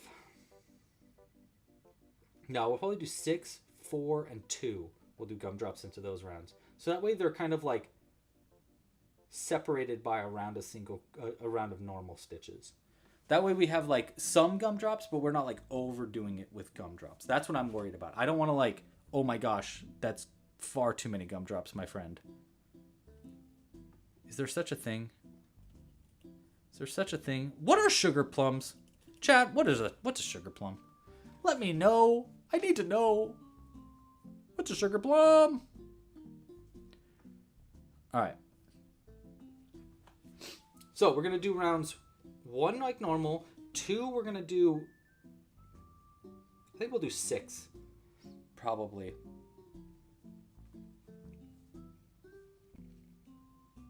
No, you know, we'll probably do 3. Yeah, I think we'll do 3 into round 2. And then into round 3, we'll do none. And then into round 4, we'll probably do 6.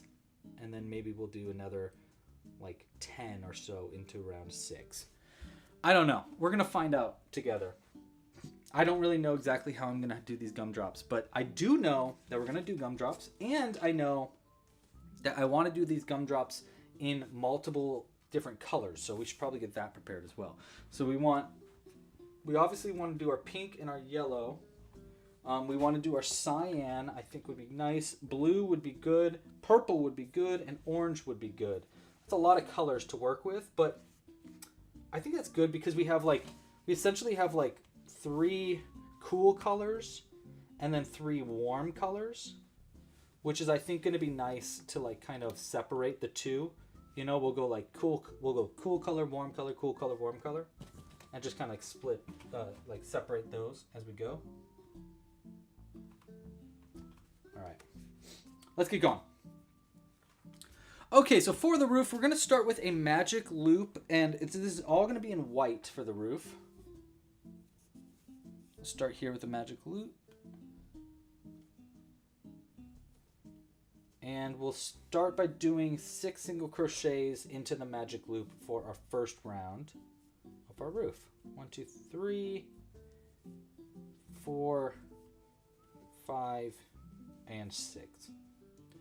All right, pull that tighter. All right, for round 2, we're going to do essentially an increase into each stitch, but we want to replace some of the single crochets in these increases to our gumdrops. So I think what we're going to do is probably do an increase, like one normal increase, and then our second increase is going to be a gumdrop single crochet, and then a regular increase, then a gumdrop single crochet, then regular increase, gumdrop single crochet. So we're going to start with just a regular increase into our first stitch here, and I will work around my tail end as I go.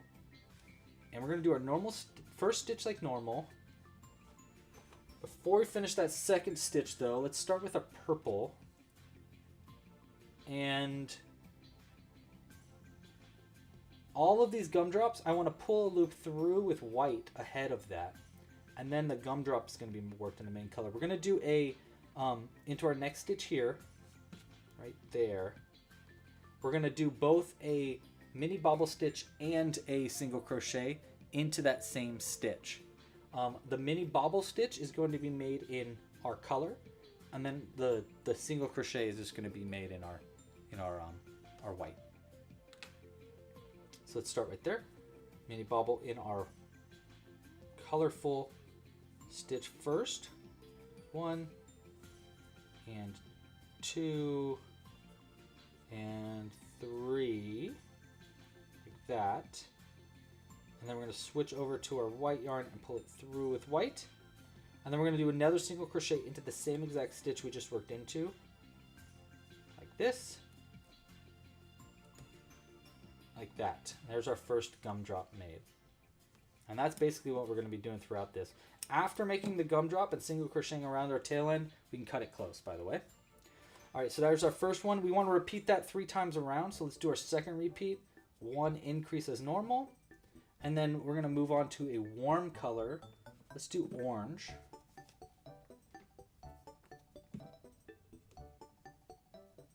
And we're going to do our next gumdrop in orange.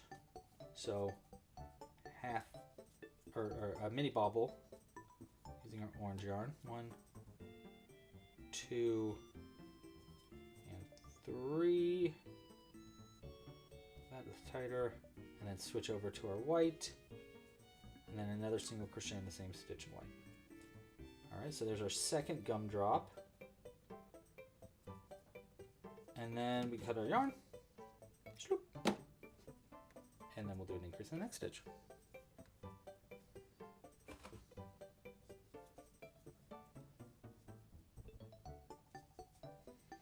All right, last stitch right here. We're gonna do another cool stitch. Let's do a cyan. And we're gonna do one last gumdrop for our second round of our roof here. There's 1, 2, and then 3. Like that. Nice. Okay. And then we'll do one more single crochet to lock that color in place. And there is our round 2 of our roof.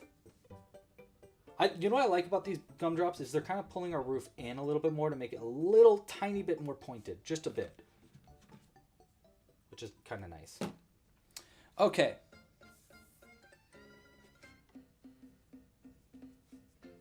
All right, round 3 of our roof. Let's pull this tighter to close up that middle a bit. For round 3, it's just going to be all in white for round 3, and we're going to do a single crochet in the first and then an increase in the next, and then I'll just repeat that all the way around. So that way round 3 here is relatively like quote unquote normal.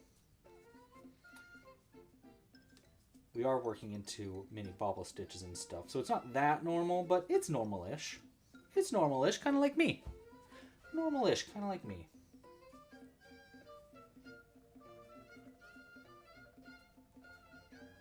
Okay, fine, I'm not very normal. Weirdish.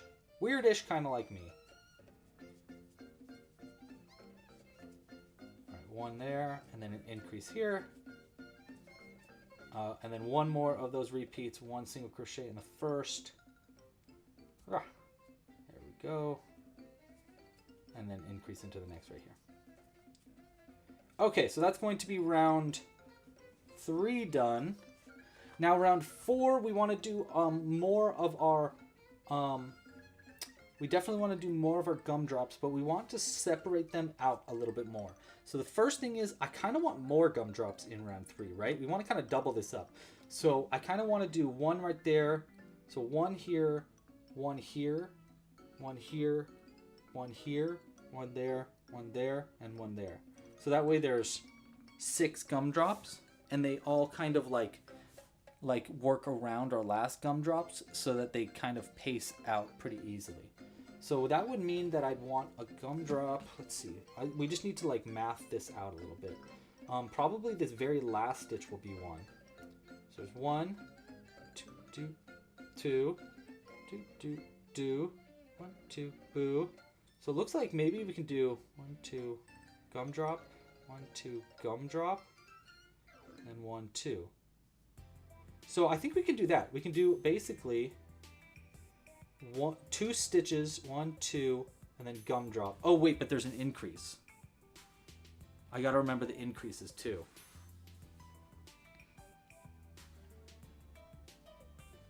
Yeah, I think I need to remember the increases too.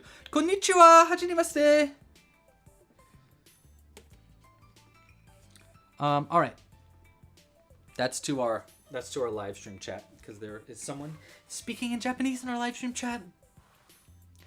Nihongo ga hanasemasu. Skoshi. All right. We are going to increase in this round too, though. This round's going to be 2 single crochets and then an increase. Repeated all the way around. So 1, 2, increase. That'll be our little with our gumdrop. So increase, 1, 2, increase with our gumdrop, 1, 2, increase with our gumdrop, increase, increase, increase. Okay, that's what we're gonna do. So this repeat, actually this will be a little bit more simple. I thought it was gonna get complicated, but you know what? I think we can make it pretty easy. We're gonna do 2 single crochets as normal in white, and then an increase after that. But our increase is gonna be, the first stitch is gonna be our mini bobble, gumdrop, and then a second one is going to be regular single crochet, just like how we did in round 2. So let's do that again. Let's do that. 1 single crochet, 2 single crochets as normal. Before we finish that second single crochet, we want to get some yarn in a warm color, and we're going to do our first stitch of our increase in a mini bobble in pink. 1, 2, 3, and then a single crochet into the same stitch to make it an increase, like that. Nice. Oh man, and that's totally gonna, that's great. That should even us out pretty good too. And then after working our single crochet, we can cut our yarn so it's away from us. And then we're just gonna repeat that all the way around. 6 repeats total. 1, 2. In this stitch, let's do it yellow. Yeah, we'll do yellow here. And we probably are going to want green into these as well. So we'll get green after this. 1, 2. Actually, we'll do cyan next, and then we'll do green. So 3. Actually, maybe we do blue next. Well, let's find out. And then it's single crochet in the same stitch. And this should, by the way, bring our stitch count up to 24 stitches around, if you're counting.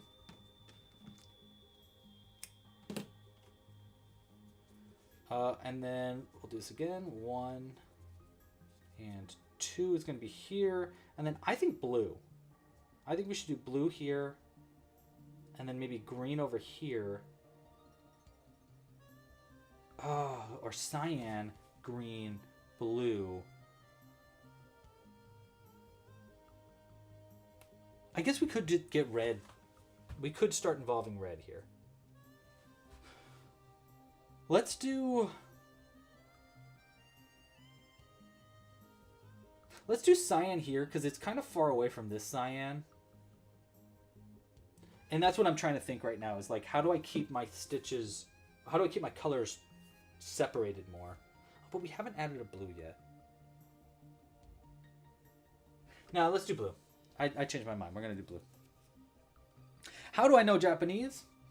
I studied it for 4 years in high school, which was not very successful.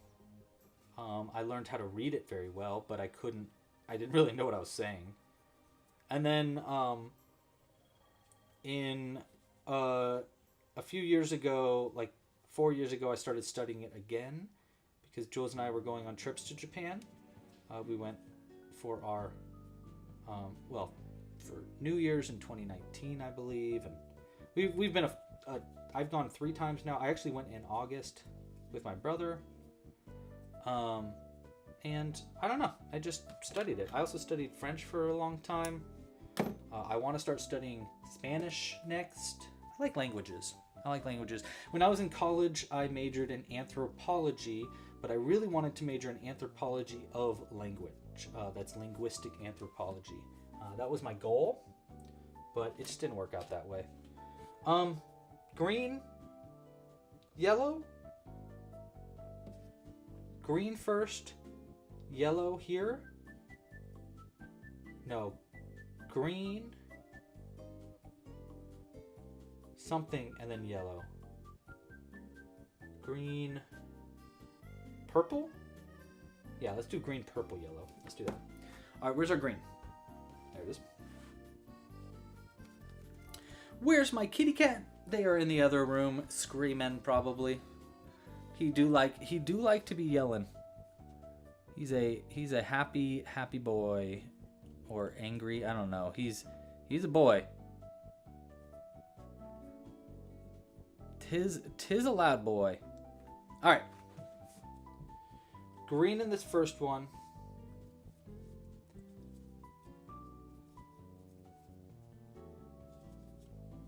One, two, three, and then another increase in the same stitch, like that. Yeah, that looks good. I like the green. I think the green's a good addition. It looks a little bit weird maybe for a gumdrop, but it's not that weird. And then I think we should do yellow for our next one here, because it's far enough away from yellow. Yeah, I think we do yellow here.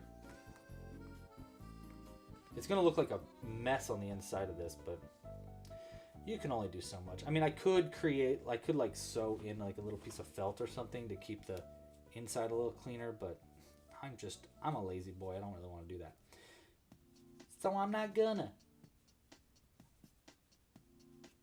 Here's our yellow with a single crochet in the same stitch.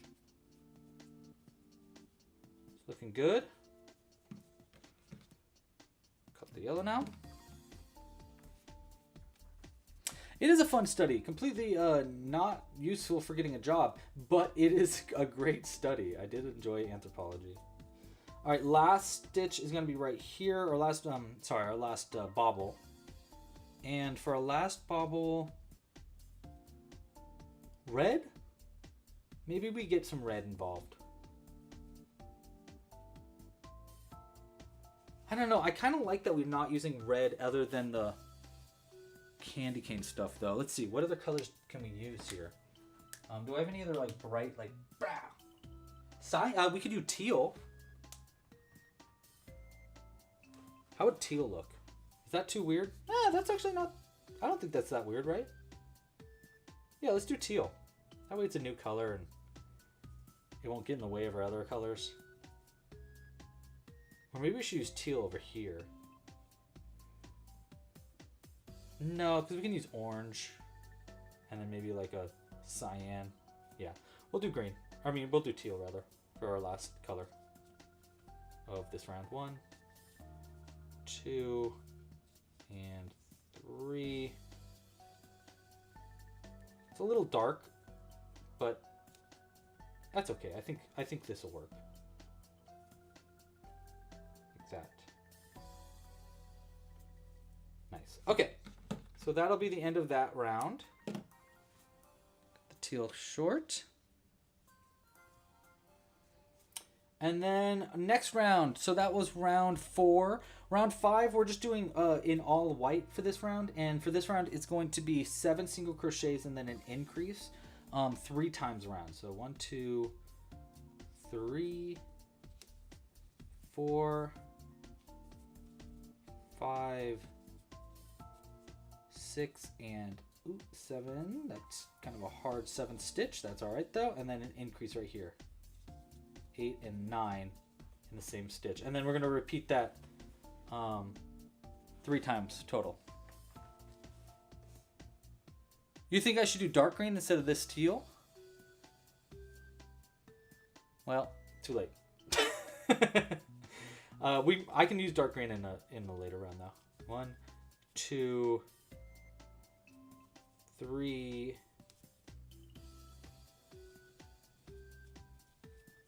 4 and 5, 6, 7, and then our increase.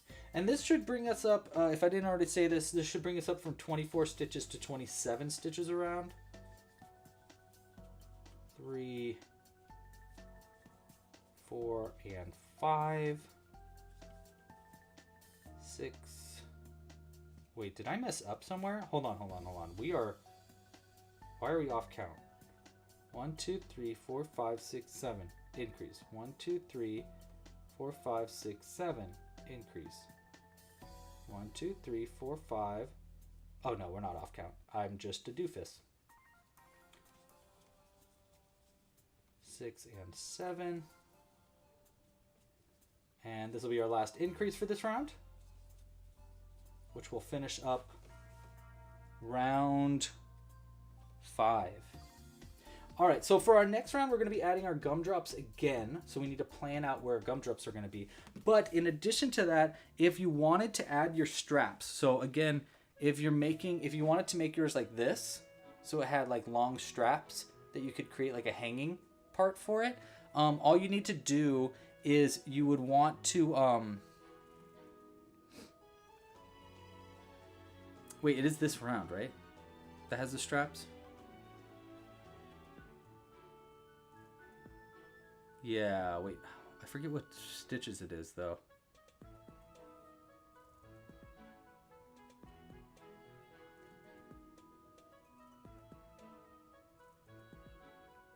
Hold on, I realized that I need the PDF. I'll just download it real quick. Because I can't remember what stitches exactly you'd want to create chains in. It's loading, one moment. Let's look at our name suggestions for our elf too. Okay, we haven't really gotten many new name suggestions, so maybe we go ahead and get a vote going for the name. So let me write down my 4 favorite names here. Okay. Hold on. I like that one. I like... I like them all though.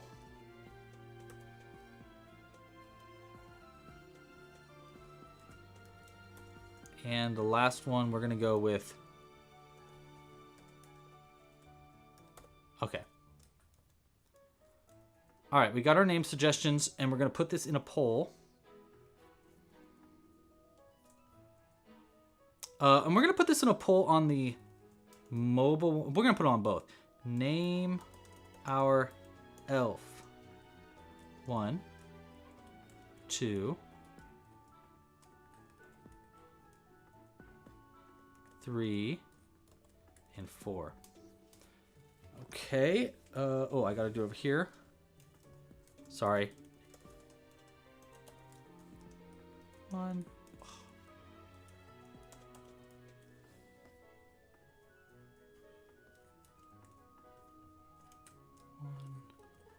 2, 3, 4. Okay.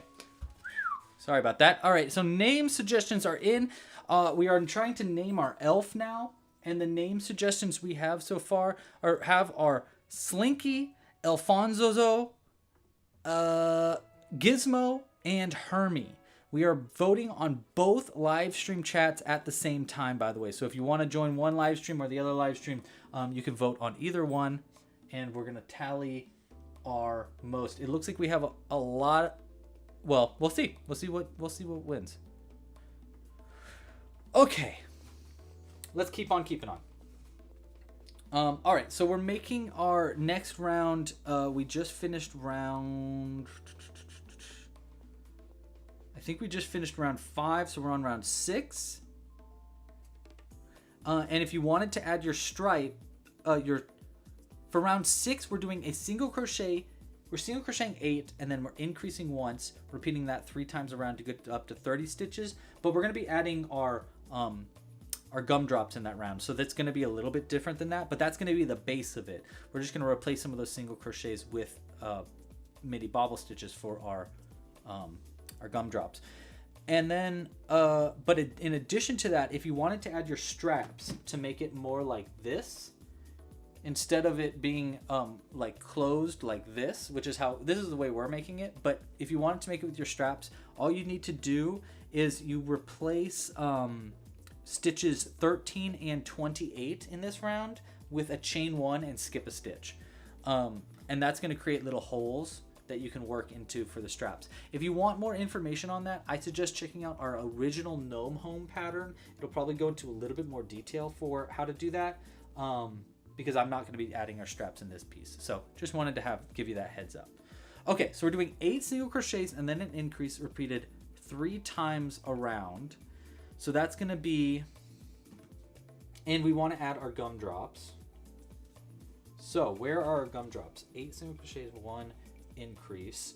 So that'll be 1, 2, 3, 4, 5, 6, 7, 8, and then an increase right here. Boom, boom, and then 1, 2, boom.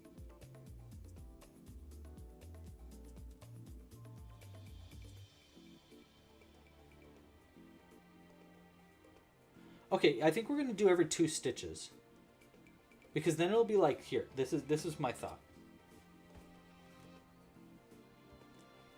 Yeah, I agree. The horizontal chat has more is more active, but the vertical stream has more viewers. That is true. That's why we throw it on. I threw it into both.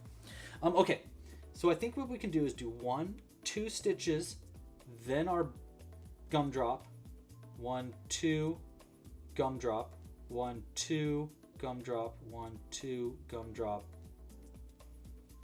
Because that'll make 1 gumdrop right in between the 2, and then 1 gumdrop like essentially right under the 2, like close to under it. 1, 2, gumdrop, gumdrop, 1, 2, gumdrop. Okay, so this round is going to be, I mean, if you want to just make it regular, it's 8 single crochets and then an increase. But for our gumdrops edition, we're going to do 2 single crochets, mini bobble, 2 single crochets, mini bobble, 2 single crochets, mini bobble, and single crochet into the same stitch to make it an increase. And then we're going to repeat that 3 times around to get to the end of the round. And it should bring our stitch count up from 27, which is our current stitch count, up to 30 stitches around. I did it. I said it though. I said it. That's what it's going to be. That's what it's going to be. And then we need to figure out what colors we want to use for our gumdrops, of course. Okay. So let's get going. We're going to start with 2 single crochets as regular, 1 and 2, and then we want our first gumdrop here, and we're going to do our first one in orange because it's pretty much the furthest color away from our previous color. Oops. Here we go.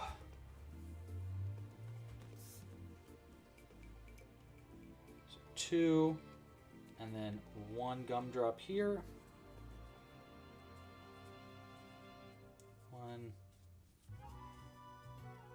2, and oops, messed that one up.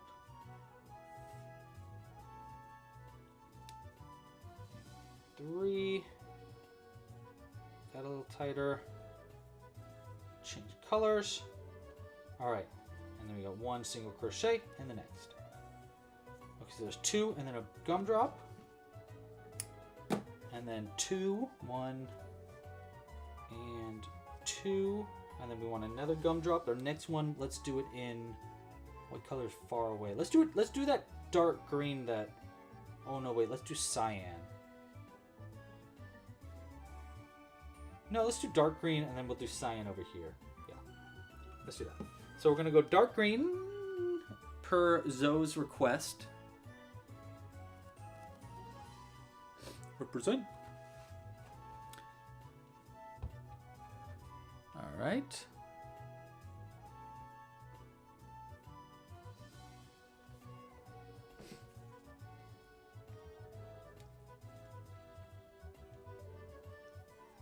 This, and then a gumdrop.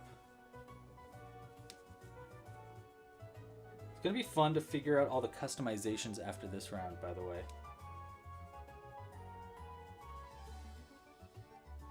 There we go. 1 there, and then 2, And then we want to do our gumdrop in the next one, but we want there to be...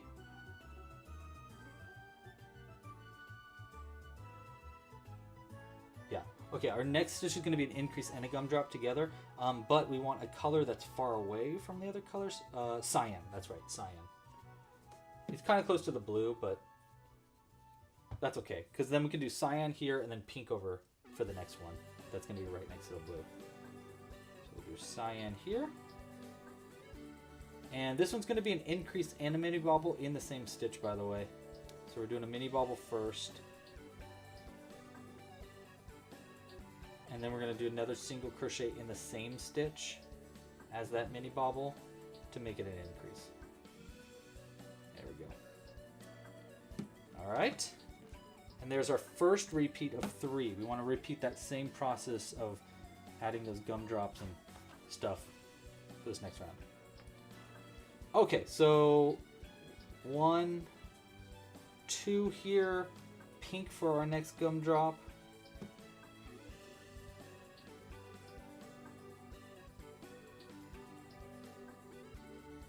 Right there. 1, 2, and 3. Ah. Nice. That a little tighter. Switch over, and then single crochet in the next one. Right, 1, cut our pink, and then purple maybe is not good because it's, well, let's do yellow and then purple over here. Yeah, we'll do yellow, purple, and then maybe blue over there. Okay, so yellow's next. 1, 2, oopsies. I was supposed to be ready for a color change there.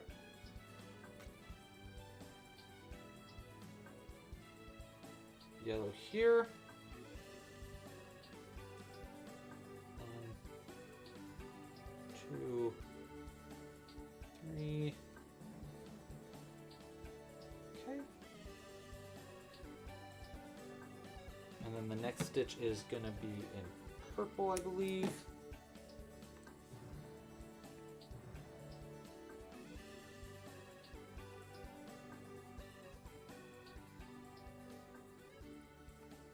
So this one's purple, and then blue, and maybe pink again? I don't know. I'm not sure about for the last one here, but let's do purple for this one because it's farther away from the original purple. 1, 2, 3. And then this one's an increase, so we do it in the same stitch for our last single crochet there.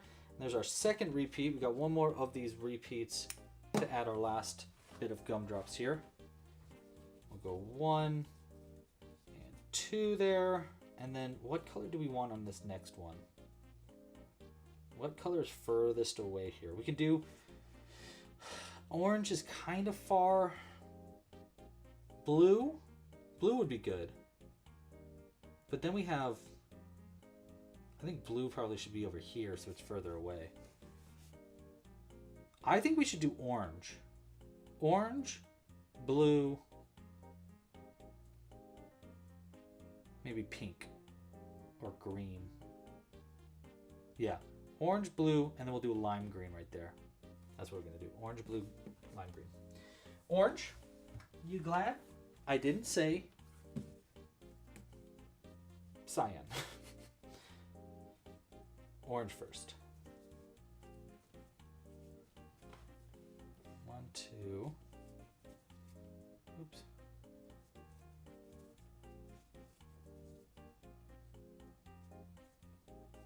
2 and 3.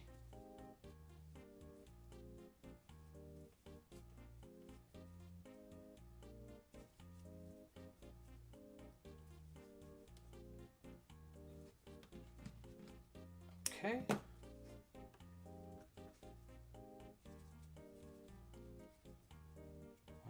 Oops, that needs to be blue. Okay. Look at that mess. I don't know what we're going to do about the mess on the inside. I think the elf just might need to live with a messy home. I feel like that's pretty normal for elves. I can't imagine an elf is extremely organized. Well, actually, maybe I'm wrong. Maybe I'm wrong about that. I don't know. What do you guys think? What does the chat think? Are elves messy or are elves organized? Well, I feel like that's a blanket statement. But they're probably different. Okay, so we wanted orange, and then was it pink at the end? Because we have our last one right here. Yeah, I think it is pink. We'll do pink. To finish this up.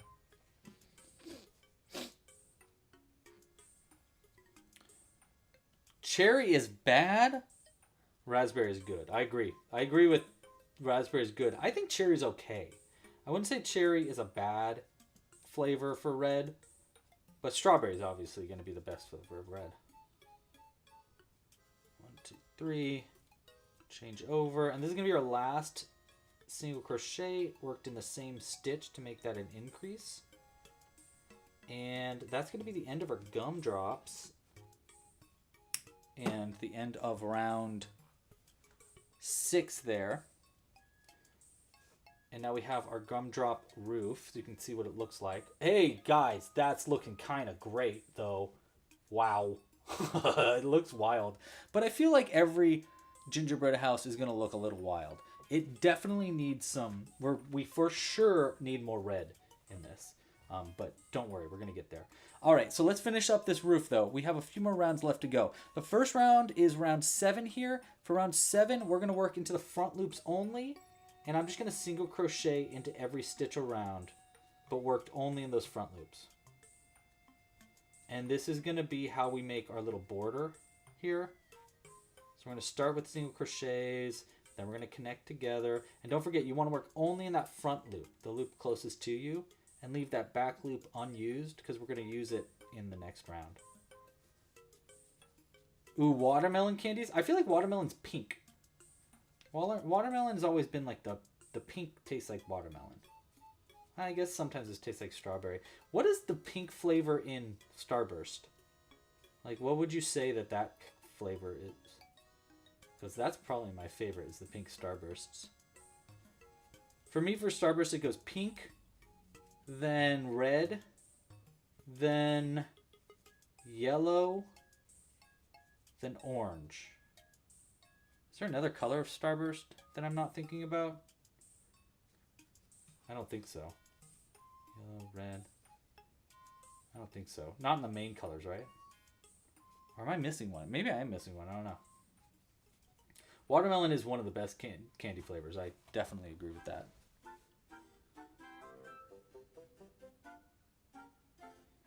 Watermelon and strawberry, I would say, are the best. Raspberry lemonade, that's what you think pink is in Starburst. Actually, that sounds pretty good. That actually sounds right to me.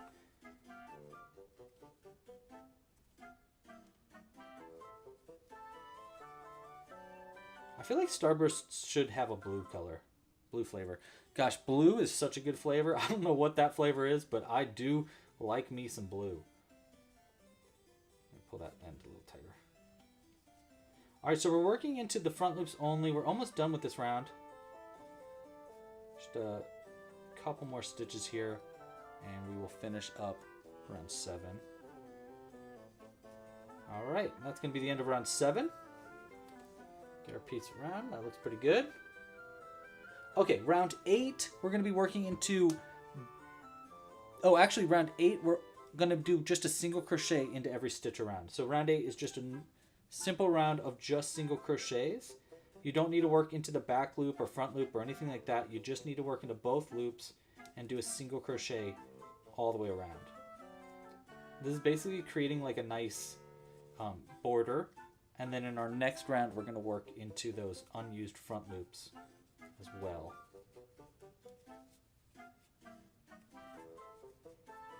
You'll see. You'll see. You'll see. Just a nice round of single crochets. Blue raspberry is a blue. Yeah, I know. Blue raspberry is not a flavor, but I love it.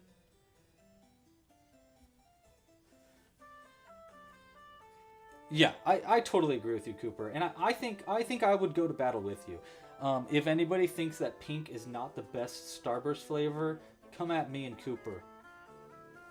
We will disagree with with violence. Chocolate door. Don't forget about the chocolate door. I will not forget about the chocolate door. Thank you for reminding me, though. But I promise I will not forget about it.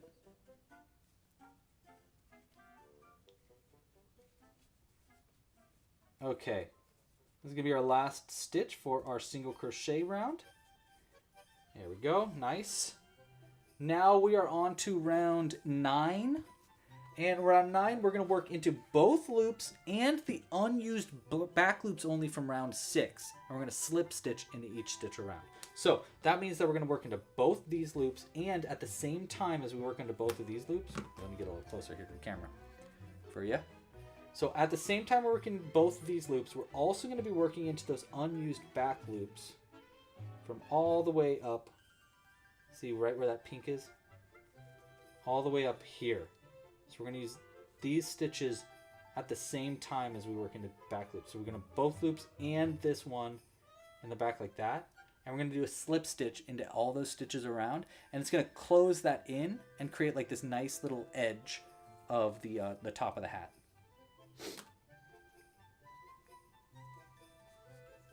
Yeah, peaceful protest. We'll just end the live stream. Yeah, I like it. Okay, so we're going to go into this next stitch here and into the unused back loop only that lines up with it. That's going to be all the way right there. And then we're going to yarn over, pull through that, and through the loop on the hook, like that. And we're just going to do that for every one of these stitches. And it's going to close this border in and create this nice, like, what's it called? What's the edge of a roof called?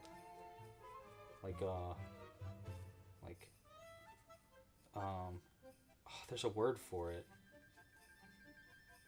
You hang your lights on the edge of the, I don't know. Someone in the chat that does words gooder than me does.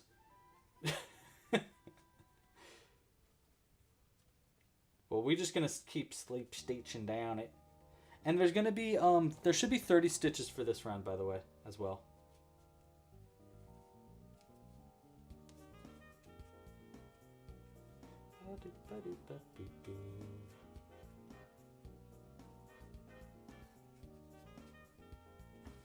You see how it's like kind of creating this like border? And then we're also going to create a drippy edge to this as well. So that's my goal here.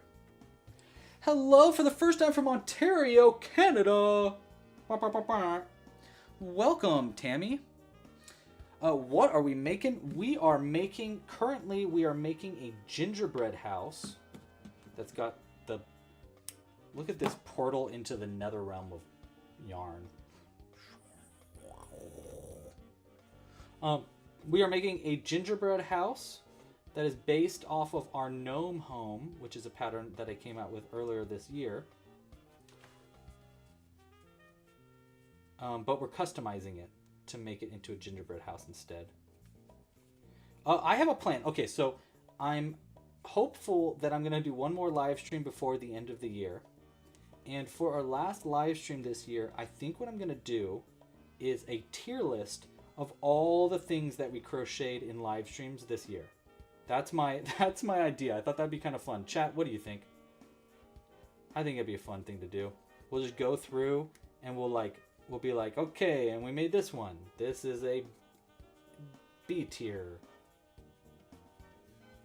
That was my thought. But to do that, actually, I'm gonna need Cooper and Zoe's help probably of compiling a list of the names of all the things that we made this year, so that I can easily,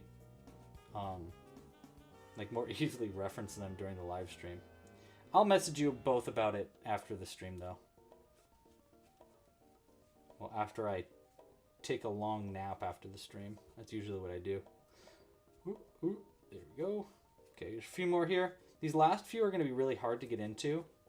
So I'm going to kind of open it up a little bit to find those front loops. And the last one's going to be right here. And there we go. All right, so that's going to end round 9 up. Pull that out like this. And let's get all of our gumdrops out. Now, technically, this is the end of our roof part, but I'm going to add that drippy edge, so it is going to be different. But this is going to go on our piece like that, and then you can kind of see what we got there. But we're going to be adding just this little bitty like frill to the bottom of this too, to make it look like icicles slash frosting. That's my goal. It's looking pretty good though. I'm really liking it. I do need to pop out some of these gumdrops a little bit more so they're more like pronounced on the outside. So let's go ahead and I'm just going to push the baubles from the inside. Like this. Like, look at that pink. That pink is like inward, right? But if I push it out like that, boom, suddenly it is a gumdrop. Love it. Okay, so this is going to be the main, I think the main round of difference in from our original pattern that we're working off of. Yeah, I think I'll help you out with that, Cooper, to be honest. I'll probably I think we should double team it to make that easier to find all the names of all the characters. Okay, so this is gonna be round 10 of the Gingerbread House roof. An optional round, I would say. If you don't want to do this, cut the yarn, pull it through, hide the end. But if you do want to add a drippy border, what we're gonna do is we're gonna work into these. I'm gonna work into the front loops only of all of the last round's stitches, and we're gonna go into that round. We're gonna do a slip stitch in the first. Yeah, we'll do 1 slip stitch, and then we're going to chain 2. And then we'll slip stitch into the first chain that we made. And then we'll slip stitch into the next front loop. Like that. So that'll make like a little tiny, see what we're doing there? So we're going to basically be doing icicles in multiple different sizes, split up between slip stitches. So I think it's going to be more fun to kind of randomize this, but it's kind of hard to explain that in the written instructions. So when I go to the written instructions here, I think what we're going to say is the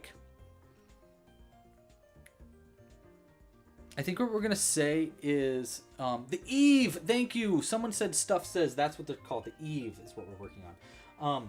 So on this eave, to make this drippy border, we're going to do 1 slip stitch and then 1 icicle chained between 2 and 3, maybe 4, and then slip stitches in between. So slip stitch 1, icicle, slip stitch 1, and then repeat that with more or less slip stitches in between. So we'll do 2 slip stitches now, and let's do a slightly longer icicle. We're going to chain 3, 1, 2, and 3, skip the first chain, and slip stitch into the next 2 chains down, and then slip stitch into the next stitch over. That's pretty good, right? Let's just see it on our piece. Is that too long of an icicle? Okay, I think that's the longest we should make the icicles, actually. Yeah, I think so.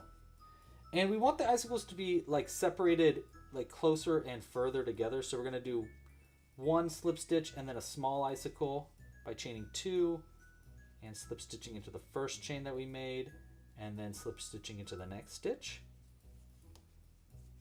Okay, now we're going to do a few more. Let's do 3 slip stitches now. 1, 2, and 3. So that way they're not too close together.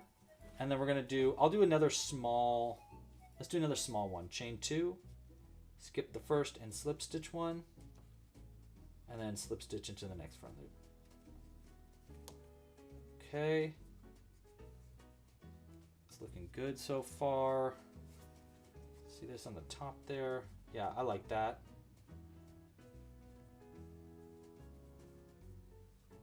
Yeah.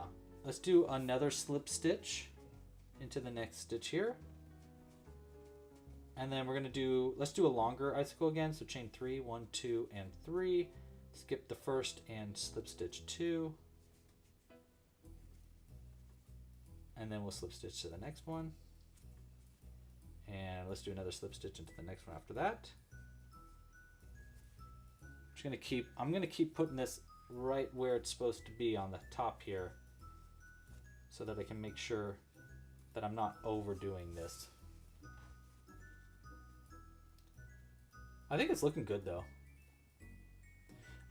Okay, so let's do, I think we should probably reduce the drippies though from here on. So let's do 1, we'll do 2, 3, and then another chain 2 and slip stitch 1 for a small drip, and then we'll do 1, 2, let's do another 3 there. Yeah, we'll do another small drip here. Chain 1, 2, and then slip stitch into the first, and slip stitch into the base chain again. 1, and we'll do 2 there. And let's just do another small one right here. 1, 2. This way it's like nice and close to the first or to the last one we made. Okay.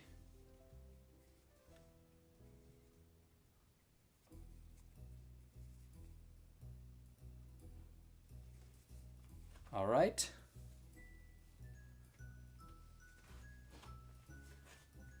And then we'll do 1, let's do 2, let's do a little bit more, 3, that's good. And then we'll do a long, let's do a long drip. Chain 3, 1, 2, and 3, and slip stitch 2, 1, and 2, slip stitch into the next one, and then we'll do, let's just do one more small drip. 1, 2, yeah, we'll do one more small drip here. I think this is going to be good. And then we'll do slip stitch 1 and 2. I think that's going to be good. Yeah. Okay, now we'll finish this up by cutting the yarn, pulling it through, and we just want to hide this end to finish up our roof. Into that back bump. That. This stitch, this stitch. Nice. Okay. Very nice. Look at that. Okay, let's cut the yarn. And it's a mess on the inside, but we're just gonna have to deal with that. It's an elves version of like popcorn roof. There we go. So we got that the roof on there. Hey guys, come on. This is looking good. I think this is looking pretty good. Just for a reference, this is our drawing so far. Hey, come on, right? That's coming together. That's looking great so far. Okay, so the next things I think we want to work on is probably I think what we want to work on next is probably either the chimney at the top or you know what? No, I think the chimney on the top is going to have to be the last part. I think what we're going to have to do is make the door, and then we'll work on our yeah, we're going to do a door. I think the doors make sense. Okay, so we're going to do the door next. Let's go ahead and put that on. We'll keep that off to the side for right now. The door we're going to do in brown, because we want to make it a chocolate door.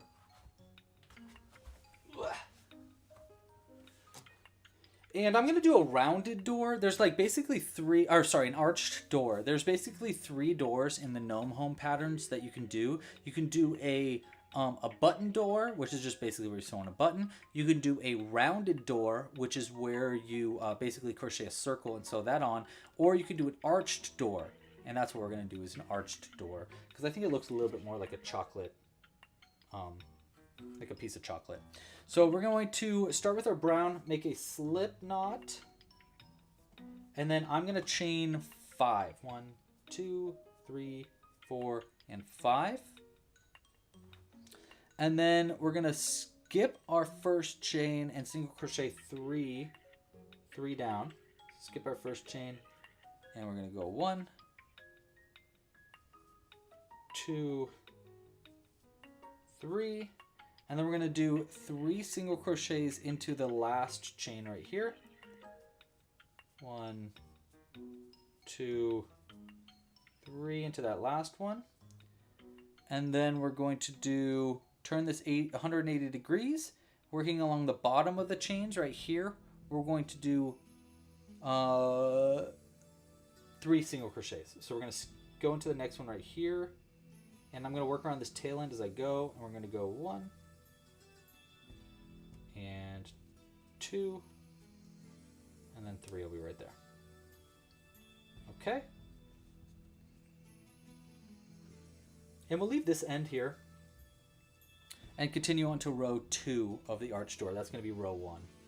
For row 2, we're going to turn and chain 1. Skip the chain, and we're going to single crochet 3 times up. 1, 2, and 3. And then we're going to do 3 increases in a row. So 2 in each stitch for 3 stitches. 1 increase and 2 increases will be right there. And then we'll do 1 more in the last one there. I think it's good to do this to kind of explain what I'm doing as I go. But if I'm getting over the top, please let me know in the chat. 2, and then we got 1 more increase here. 1, 2. And then we'll do 3 more single crochets to get to the end of the row here. And I think in row 1 we had 9 stitches, whereas row 2, which we're just finishing now, we should have, I believe you should have 12 stitches at the end of that row. Okay. All right, row 3 now. Last row of our door, we're going to turn and chain 1, and then I'm going to single crochet 3 to get started. Skipping the chain, of course. 1, 2, and 3. And then we're going to do 1 single crochet, 1 increase 3 times around. So 1 single crochet, and then 1 increase. 1 single crochet, 1 increase. Do you hear Jimbo? 1 single crochet, and then 1 increase. That's my cat screaming in the background. I told you he's screaming. And then 3 single crochets to get to the end of this row. 1, 2, and 3 will be right here. All right, and that's going to end row 3. We should have 15 stitches around. You can see how that's going to get sewn onto there. Now, I do want to make this look like more, just slightly more like a chocolate piece. So what I'm thinking is we can do slip stitches. Either we can either do slip stitches up, or I can embroider. I think it'll look better. Well, anyhow, let's chain 1 here. Cut the yarn. I want to cut it long enough to sew this onto the piece. You know what? Maybe we'll just use this end to try to add our detail. That might be the easiest way to do it. Is just like sew it on and then use this end to sew basically a square. Or like a grid, rather. I think that's how we'll do it. Okay, so let's go ahead and sew this onto the home. So we're gonna go. I'm just gonna use these 2 tail ends to sew this on. I'm just gonna kind of hold it in place as I do this. So we'll go right into here. Just start.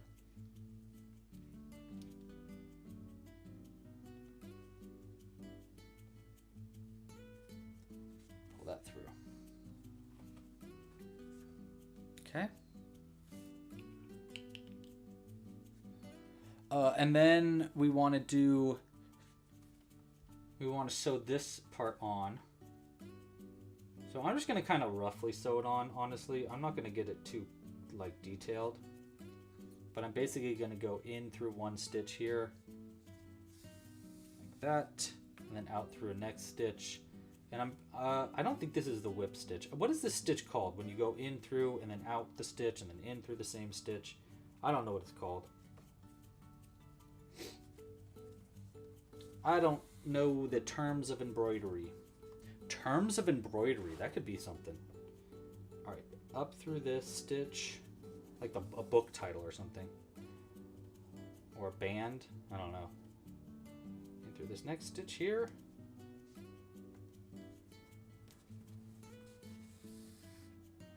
That.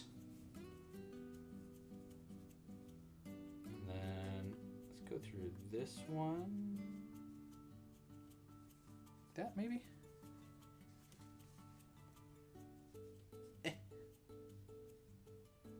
Stitch does not want to. Why are you stuck?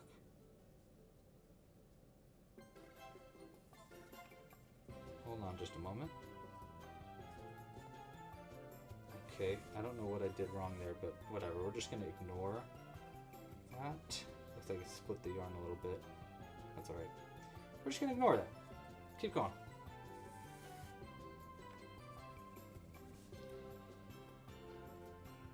Got some of Jules' hair floating around.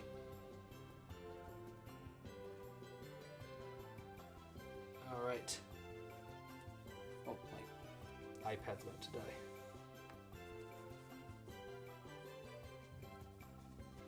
I forgot we're leaving that long tail end. Let's get that back in there. Okay. Just a few more stitches here to get this door sewn on. Last one I want right there in that last stitch, but come on. There it is.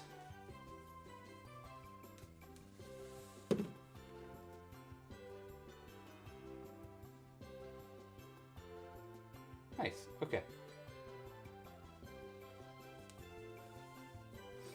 In through this stitch, the base. And now what I want to do is I'm going to come up through the very center, like right here. And we're going to embroider on just like a little, I'll come right through that center first. We're going to embroider on just like a little grid to the very center of this door. We're just going to go straight up like that. And then in through the top.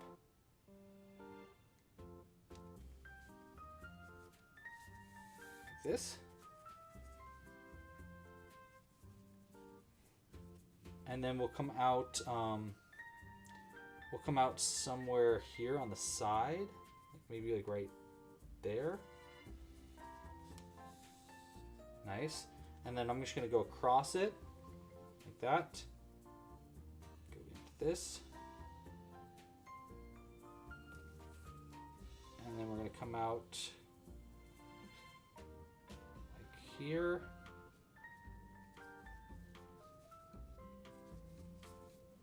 Let's see how that goes. Nice, okay. And then one more over like that. And the idea here is I really want this to look like chocolate. I mean, I don't know how much it looks like chocolate, but that was the goal. We'll go across into this stitch, into the inside, and we'll double knot both the brown ends together. Oh, wait, you know what? One more thing.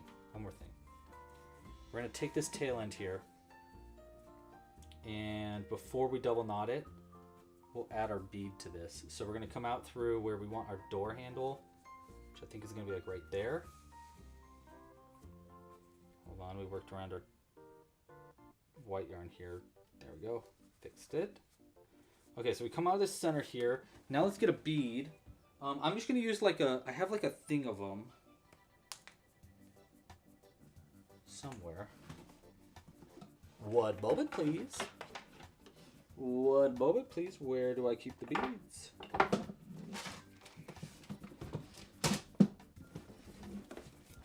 Yeah, together in here. I could hear it. Yeah, baby. One of those guys. That's what we want. Okay, so one of these, maybe white actually. No, maybe. Actually, maybe this green. This green feels very. This green feels right. I'm gonna take this green here, and I'm pretty certain that this will not fit through the loop of that. So we're gonna. Oh shoot! My computer's about to die. 1 second. Pull that through. Okay. One moment. There we go. I can fix this before everything turns off. Badoop. Scoop the loop. All right. So we threaded that onto our end here. And then I'm going to take this and go right back into one stitch over. Let's go like right here. And then we can double knot the two brown ends together. Like that. And now we have like a little door handle. Hey, come on. That was clever. That was a clever way to do that. I feel like a little smarty pants. All right, and let's try to double knot these like tight enough to keep everything in place, but I don't want to like pull in our stitches or anything, so we're going to try to keep it loose-ish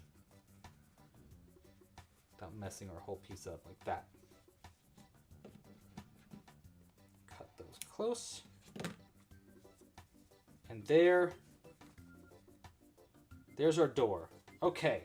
Hey, I like that, right? That's our chocolate chip door. Our chocolate door. That looks like a piece of chocolate to me. I think the grid was a really good move. What do you guys feel like? I feel like that the grid really sold that it's chocolate to me. But I am open to thoughts. If you think I'm wrong, I will ignore you completely. Okay. Next up, we're going to be making, let's make our window next. So our window, I want to do like a candy, like a peppermint window. So I'm going to need my white yarn. And this one's going to be weird. I'm going to incorporate a technique that I don't actually use very often here to make these. We're going to make a magic loop in white. And I don't know how well this is going to work, but I'm just going to talk my way through it as I go. Magic loop in white. And we'll do, let's do 2, 3, 4. If I do 6 stitches here, and then we increase up to 12, that might be a little big for a window. But it'll allow us more color changes. 1, 2, 3, 4, 5, 6, 7, 8, 9. Yeah, okay, so we're going to do 1 stitch in white here. And sorry, 1 second, I'm thinking.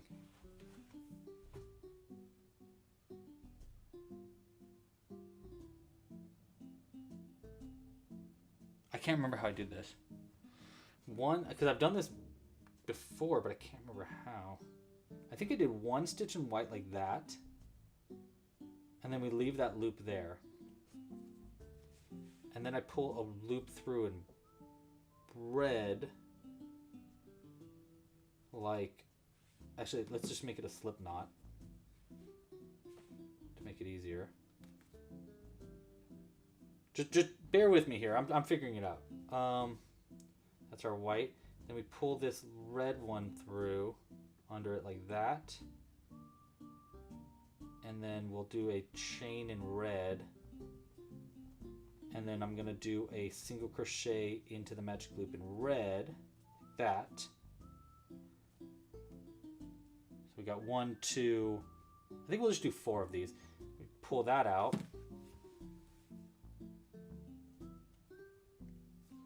And then I need more red. Well, I'll tell you what, we'll just pull this loop out really far. Cut it. then we need the other end of the white. Okay, here's our tail end of the white. Let's try this again now. Now we'll make a slip knot in our other end of white. And we're going to go under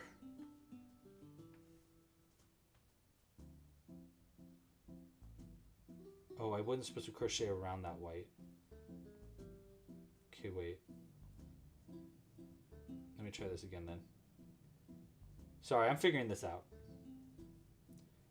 And this, honestly, this might not be the best way to do it, but I think it's kind of fun. The thing I'm worried about here is explaining this after the fact. Okay. Chain 1 in a red there, around the white. And then we single crochet into the stitch, into the magic loop in red, like that. And then we leave that there. And then we grab our other white.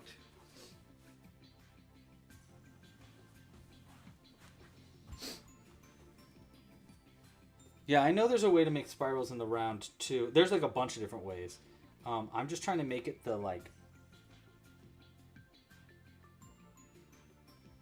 The other thing I'm thinking is we could, instead of doing it the way I'm doing it right now, which is extremely complicated but might look really good, is we could just do a white, working in the front loops only, and then just add the red in with embroidery. Now let me cook. I can do this. I can do this. Slip knot in our white.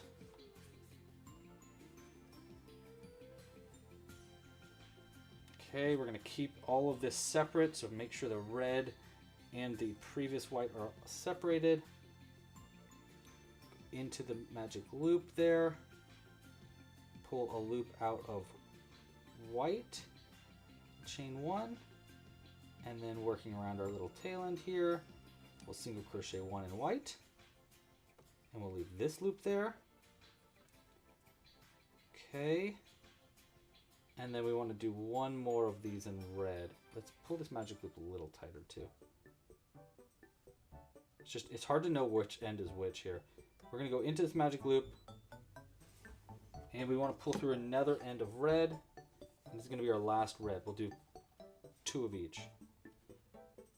We'll pull through a loop in red.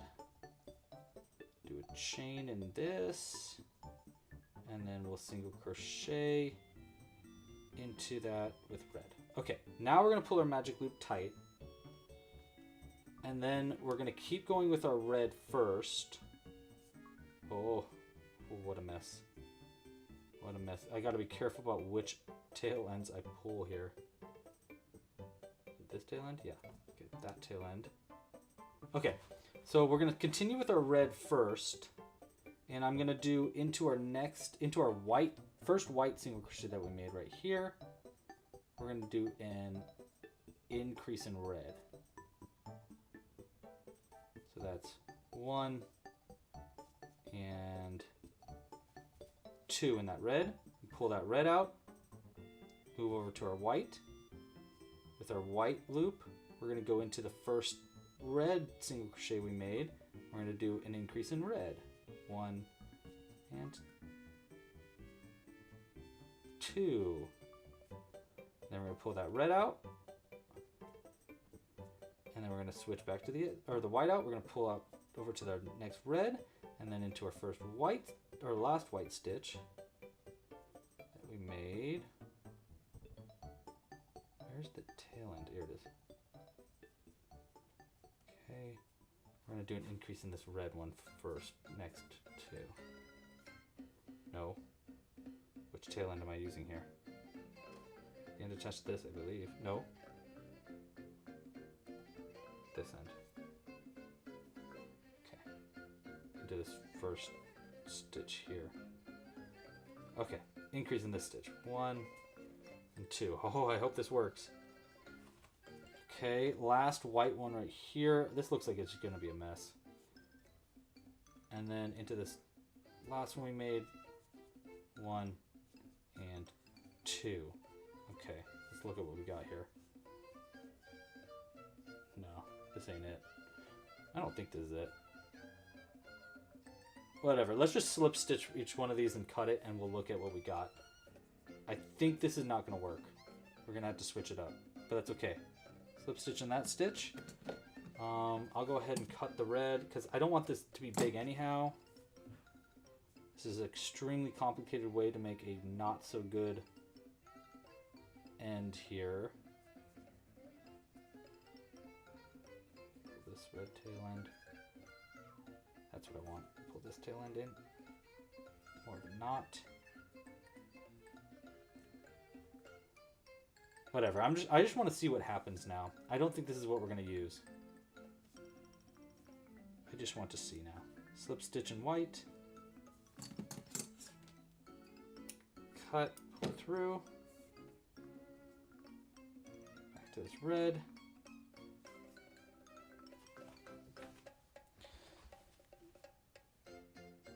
Yeah, don't worry about it, Cooper. Don't worry about this part. Yeah, sorry. I'm. This is why I'm not gonna have this as the final version of this because it's gonna be too complicated to explain anyhow. Slip stitch in this one, and we'll cut the yarn here. Pull that through. Okay, let's see what we got. So I'd still need to like hide all these ends in. No, that ain't it. That ain't it. No. Look at that. Beautiful. Wow, very candy-like. Get out of here. We don't want that anymore. That could be a toy for Jimbo later. Let's do this again in a better way. Simpler way. Much more simple. Here's what we're going to do. We're going to make a magic loop in white. Into our magic loop, we're going to single crochet. We're going to single crochet 2, 3, 1, 2, 3. Pull the magic loop tight. Working into the back loops only, we're going to do an increase into every stitch around. I'm going to make sure to work around our tail end here. And we're going to do an increase in each stitch around to go from 3 to 6. 1, 2. 1, 2. And there we go. 1, 2. Okay. It's going to be around 2 there. Alright, pull that a little tighter there. Nice. Okay. Now round 3, we're going to work into those back loops. Keep working in the back loops. We're going to do 1 single crochet in the first. And then we'll do an increase into the next. I think this might make it too pointy, so I might give up on this one too, but we'll find out. 1 single crochet in the first, increase into the next, repeated 3 times around to go from 6 up to 9. Don't forget, we're working into those back loops as we go. 1, 2. I think that was everything. This might not work. Let's see. 1, 2, 3, 4, 5, 6. Is this big enough for our... Yeah, okay. I think this is going to be big enough. So then I'm going to finish up by... we'll do 1 more single crochet worked in that back loop. Then we're going to slip stitch into the next one and cut the yarn. We'll leave a somewhat long end for sewing this onto the thing. Now I know this looks pointed, so this is why it might not work, is it's kind of pointy right now. I kind of wanted it to be flat, but I also wanted there to be as many stitches as I could work with to add our red. So now we're going to grab a strand of red here and we'll thread it onto our needle. I'm going to come out through the very center, and I'm going to go around all of those unused front loops around in a spiral like this. Like that.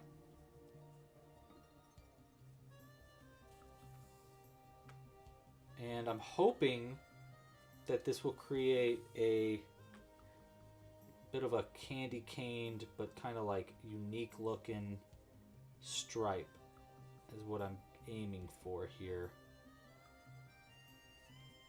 Let's see.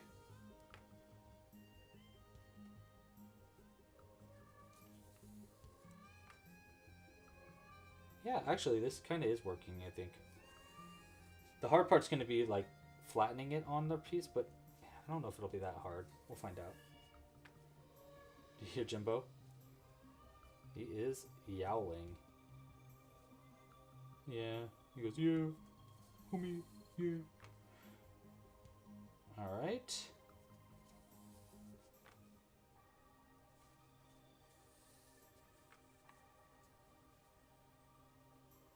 And then I'm going to also go around the front loops around the outside as well.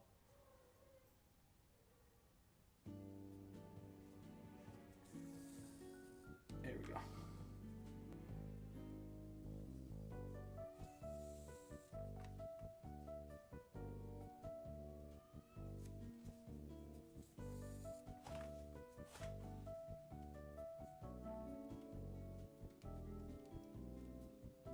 Right? Is that gonna look good? Yeah, actually, that might look pretty good. Yeah, that might work. It reminds you of a tiny hat. It is kind of like a little tiny hat.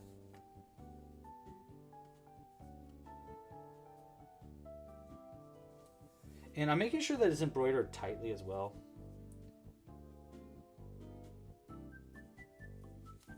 Little peppermint window.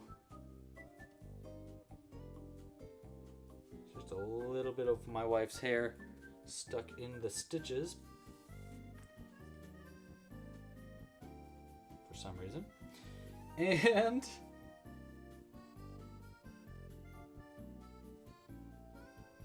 stitch here. And we'll go to this last one right here.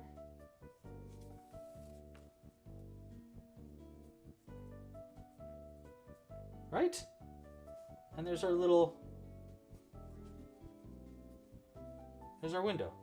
Hey, come on, that works, right? I think that kind of works. It looks a little busy, maybe.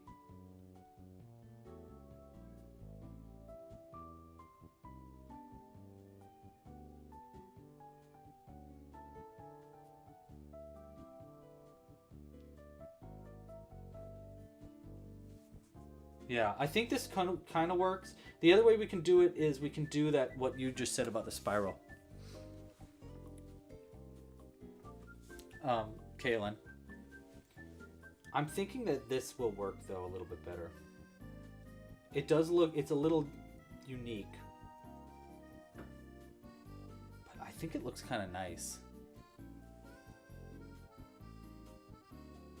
Yeah? Okay, we're going to go with this then. We're going to go with this. Okay, so then to sew it on, we're going to pull through with this white and this red on the inside. And I'm just going to get this red in the inside and sew it in double knot to the other red. And then this other white, I'm going to go around all those unused back loops, rather. Okay, so we're going to start, yeah, let's start by going through with this white first.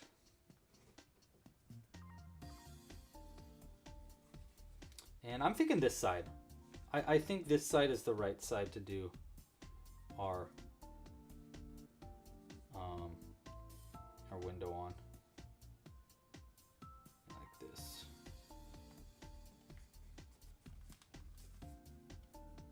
That, and then I want to pull that tight as well. Like this. Yeah, okay, cool. And then the red ends are next. First one's going to go right through the center. Hello, Chrissy. How are you? Welcome to the chat. Would eat. Me too. Yeah, I've been actually wanting to do a tutorial on how to make spirals. I just haven't, I forgot about how to make normal spirals, clearly. I have made them, though, in a little bit of a different technique. I can't remember it. I'm having a brain fart on the live stream, which is not the right place to fart. Don't be farting on our live streams. Okay. Next, we're going to go in and in with this red end, where we can double knot to the other red end. Thank you, Chrissy. I appreciate that. I'm wondering now if we want to, if we do really want to add the candy cane supports or not, or maybe we just want to add like. I don't know if they're gonna be really necessary. I feel like with this candy cane window, it's One second. There we go. Okay, so with this candy cane window, I feel kind of like adding the supports. They're gonna have to go like under the candy canes, and there'll just be more candy cane. I don't know if it's gonna be necessary or not. I'm wondering if we do like a I don't know, maybe something different. Let's go ahead and double knot these red ones though. And we'll cut this close. Maybe we just make a candy cane instead that goes over here on this side. Just one candy cane mailbox or something.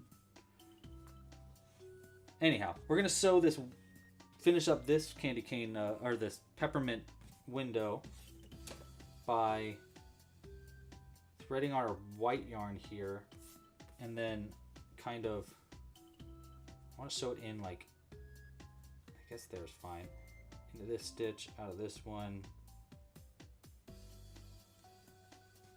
like that. Yeah. In. Go out here. And I'm kind of like sewing this on. I don't need it to be like that attached where every single stitch of this window is sewn on. I just need it attached enough so that I know it's not going to come off, basically. So I'm going through like pretty much every other unused back loop on the back here. Just making sure that it's attached where I want it to be. But try not to go like get too crazy with it.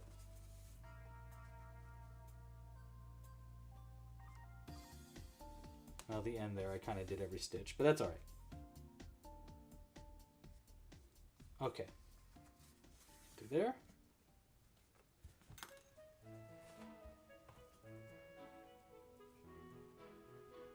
I like the window. I kind of wish it was a little further down, but it's whatever. And then this will go over it like that. Yeah, see, that's why I wish it was down a little bit more. Because it kind of like gets covered up by the... Well, actually, if we put this in the right spot, it does kind of dodge it.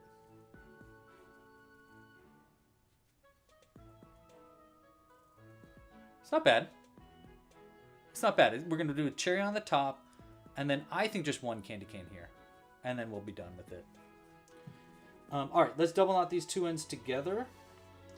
And I really want to pull this middle one to try to like get that center in more.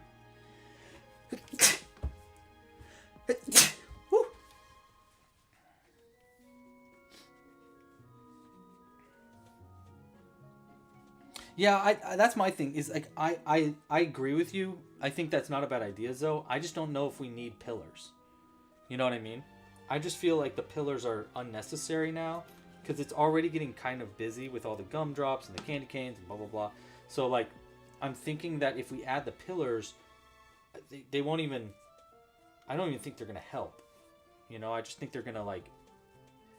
I think we're bordering on too busy. If we add those pillars in, I think what would help is like one thing here, and that's why I'm like, if we do a candy cane, just a really simple candy cane made out of like pipe cleaner, we could do a candy cane here. I wish I had that bell still, and then the cherry on the top in red. You know what? I'm gonna do that. That's it's what my heart wants to do, and so that's what we're gonna do. We're gonna take okay, so we need a pipe cleaner, preferably in white if I can find a white pipe cleaner. Oh no, we don't have a white pipe cleaner. That's right. We came into this problem last week, and I didn't fix the problem.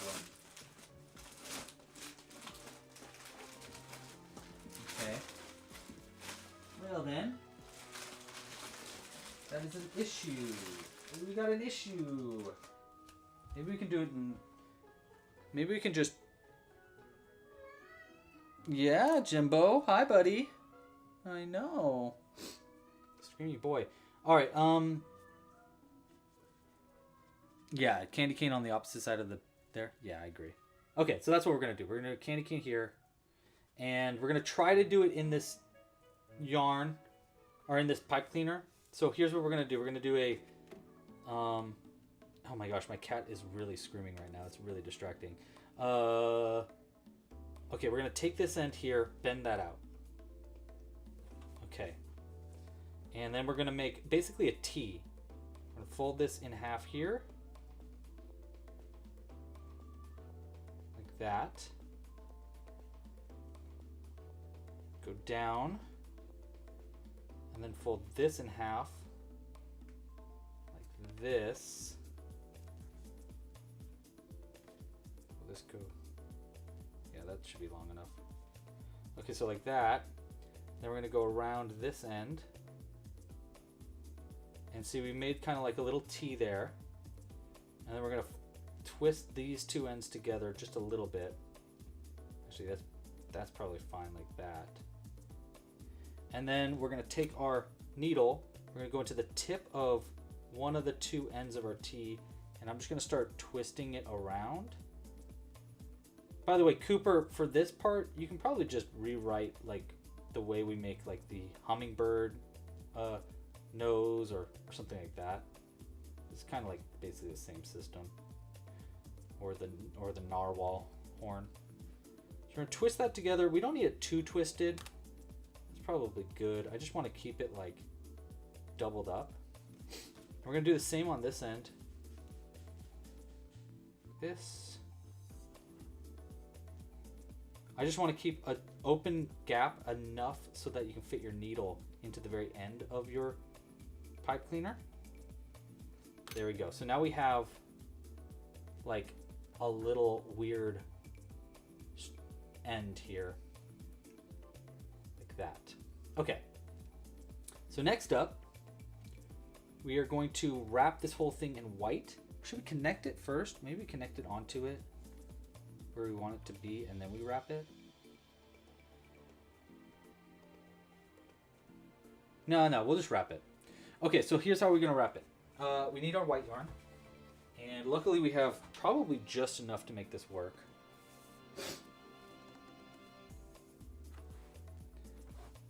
And so we're gonna take this white yarn.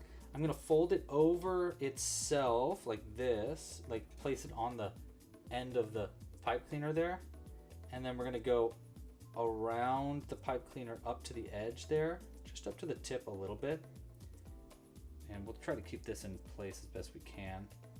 And then we want, oh my goodness, hold on, let's actually cut this white yarn so it's like half this size because it's really long right now. Okay, and then we'll thread the end on our needle. Is the music really intense? I'll change it.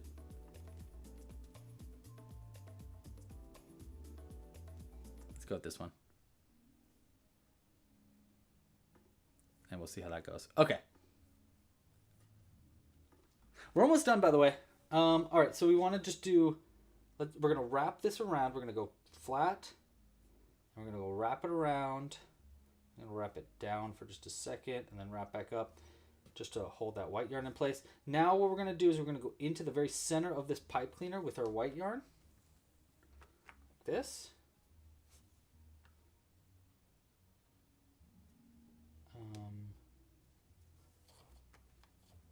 Okay. There we go, like that. And then I'm going to keep going around into the end of this pipe cleaner with our white yarn just to completely cover it best we can in white. So the goal here is we want to wrap all the way around this pipe cleaner in white to completely cover it with white yarn. So we're going to start by going around this end, and then we're going to wrap all the way back down to the center. Go around that end. Just see how there's like little fuzzies? We want to skip those fuzzies. I don't think that...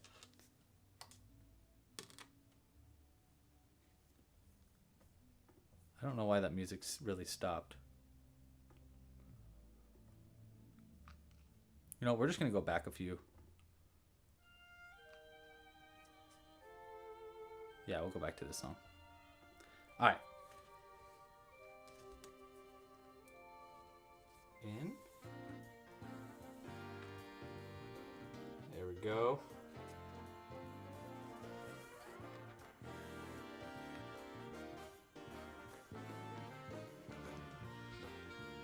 Okay, and once it's wrapped around the end as best you think you can, now we want to start going back. Oh wait, you know what? I can do one more to that end. This. Okay, now we want to kind of wrap back down the pipe cleaner in white and try to cover up the pipe cleaner as much as you possibly can without like creating weird lumps in the white. So just keep going, working our way down. And don't worry about, there's like going to be some parts where the white or the pipe cleaner is going to show through. Don't worry too much about that because we can cover it up some in red later anyhow. You see this other white tail end is getting wrapped around with white now. So at this point we can probably just cut it. And it shouldn't come undone because it's all wrapped around anyhow. So I'm going to cut that nice and close. And now we just have one end of it. Keep going around. When we get to the center part here, these two ends, we want to skip them and get onto the other end right here. Actually, let's do one more.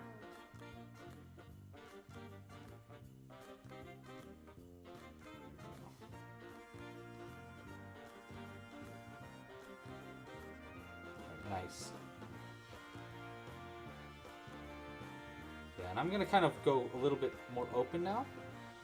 Get to the end, because I'm going to be able to come back down this as well to wrap back up. And we're going to do the same thing as we did on this side on the other side. So we're using our needle. I'm going to go into the center here. And we're going to wrap around the other tip of this pipe cleaner to cover that side as much as possible too. This probably wouldn't be as bad if I had a white pipe cleaner, but I forgot to look for my pipe cleaners. I know I've got them somewhere.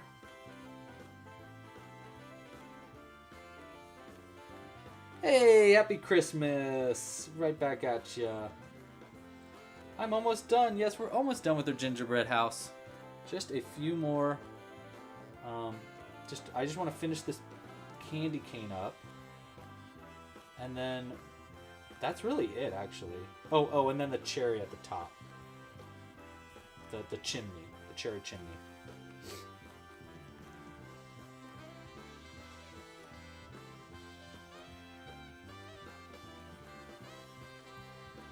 But yes, we are almost done. Ain't that excited?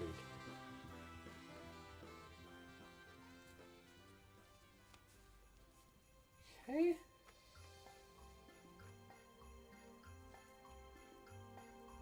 Nice. Okay, now I'm just gonna go. Oh, I kind of want to cover that a little bit up too.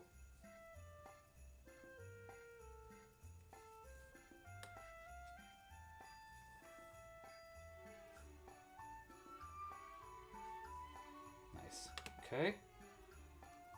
Flatten it, and then we're gonna go work our way back down this, covering as much of the pipe cleaner as we can with our white. And this last part's kind of weird. What we want to do is we want to take our needle like this, pointing upwards, and keep wrapping around, but also wrap around the needle. And what we're doing right now is we're creating like an end where when we pull this through, now if we pull this needle through it, what it should do, if I did it right, is it should create a little knot. There we go, nice.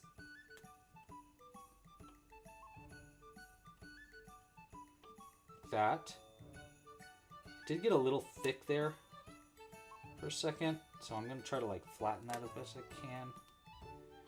But because we wrapped around that needle, we can cut this close.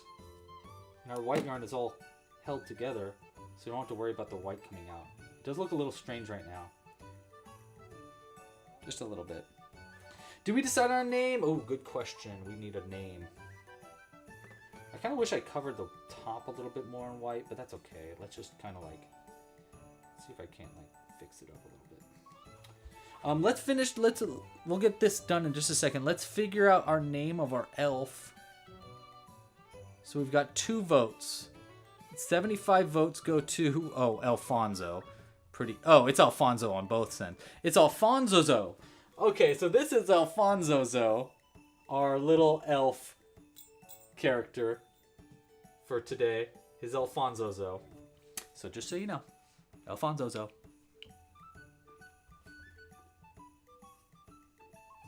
Okay, back to it. Candy cane. I kind of think we should attach this in and then add our candy cane color and then bend it. So this is going to get bent in like that once we add a bunch of red. But let's attach it into the thing first. So I'm just going to bend it for right now just so we can see where the bend's going to be. Because we want it like that. With a candy caned. Perfect. And then this, so if this goes like right like that. Yeah, that's nice. Okay, so we're gonna go in through 2 adjacent stitches on the side of the house with the ends, the like tail ends of our pipe cleaner here. I can. That. Put that in there. And then I'm just going to twist these 2 ends together on the inside. Just a few times. And then we're going to cut these ends. I don't actually suggest using scissors for this. If you can avoid using scissors, I just have those at hand. Just because it can dull your scissors a little bit. But now we have this candy cane is attached to the house already. And now we can just add the red. So we're going to take some red. Yes, Alfonso, you. That's exactly it.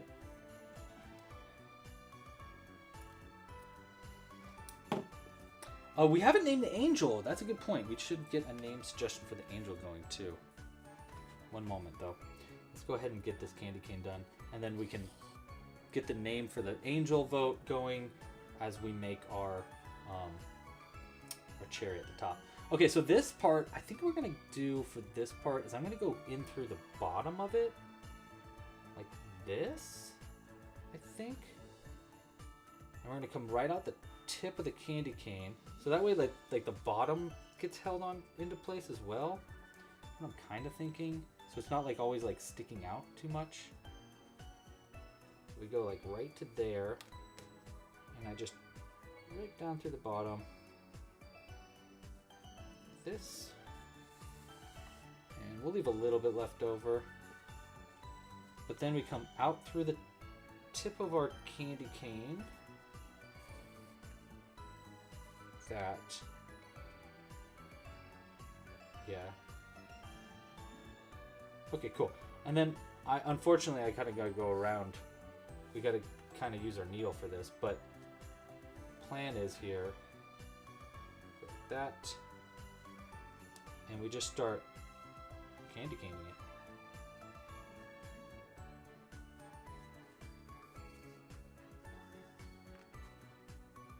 That. This might have been easier to do before we attached it, but we've done what we've done, and we need to deal with our repercussions at this point. So I'm gonna make sure that it is as like evenly spaced as I can as I continue doing this. You know? Up, that, up, and over. Once we get past our midpoint, it'll be a little easier to do this.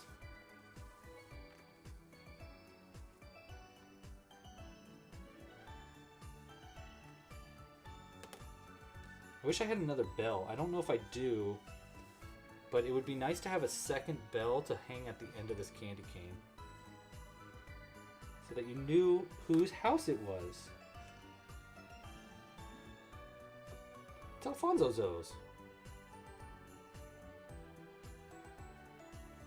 What's Alfonso use?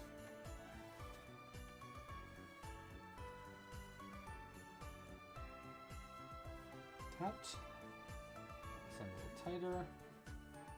I'm gonna pull these ones a little tighter, kind of try to tighten that loose bits.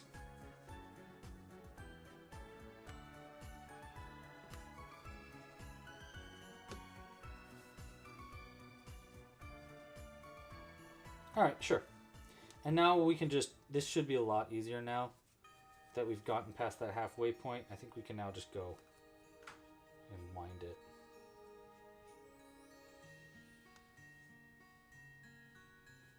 Like this.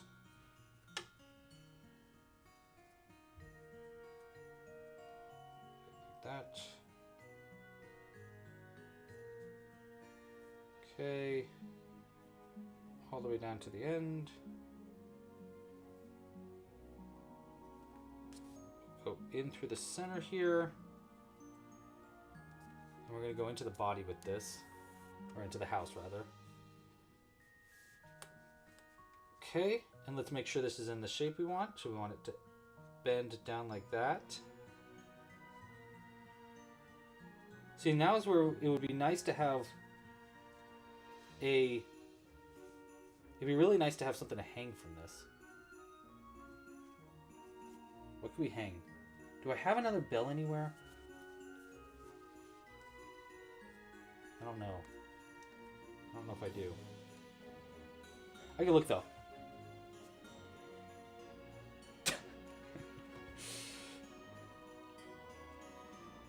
I think that looks pretty good as far as like a candy cane goes. I just don't know what I can hang from the end of this.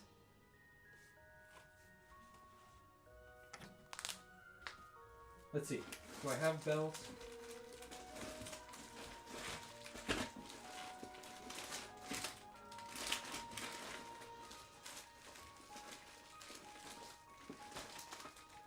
No, I don't know where my bells are.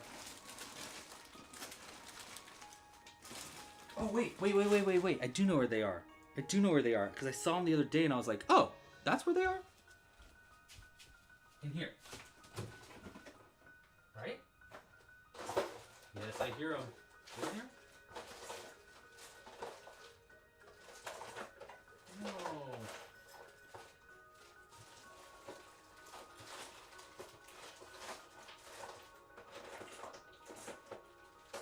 I was wrong. I hate being wrong.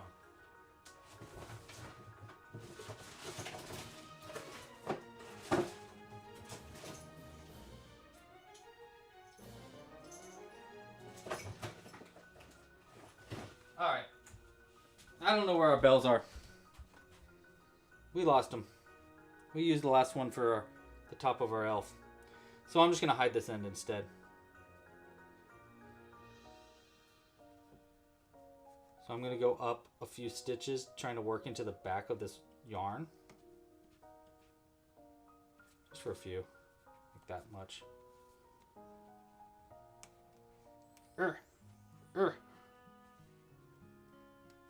You need pliers. There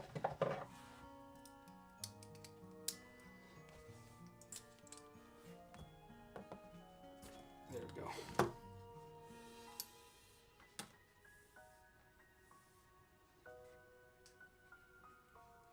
And that should hold it in place. Cut that thread. Should cut it even shorter.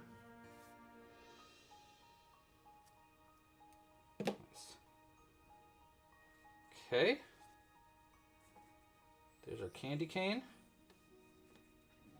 And this end right here, we'll just double knot this end to this close by yellow to keep it attached.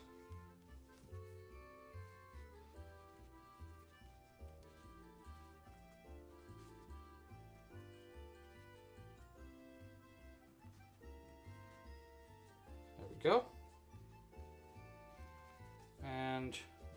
Sure, we'll cut it. Okay.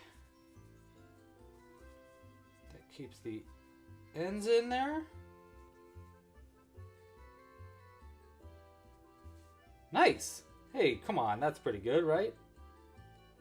Oh, yeah, that's pretty great. Actually, I think it's not bad for a candy cane. And then here's our roof. Like that. Now all we need to do is add our cherry at the top and I think we'll be done. Okay, cool. Let's do it. Okay, so for our last part, I call this the chimney. It's kind of like not a chimney, but it is. Hold on, I gotta find it. We're gonna need a red yarn for this, of course. And we're gonna make a magic loop to start it.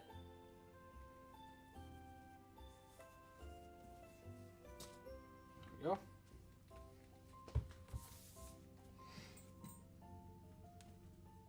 Elf Zozo.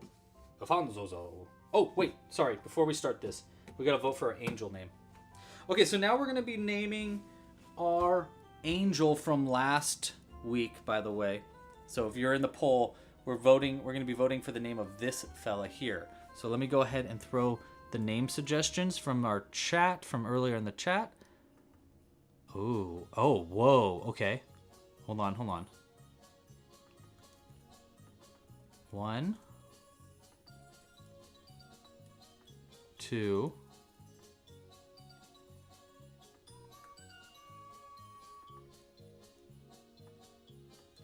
3,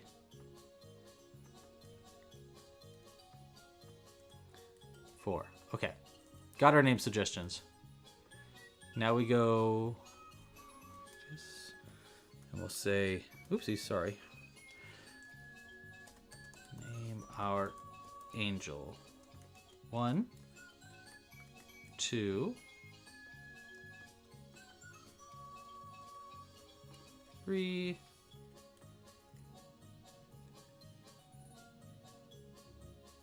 4. Okay.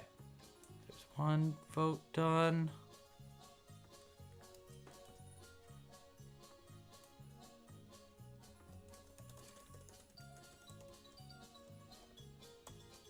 One,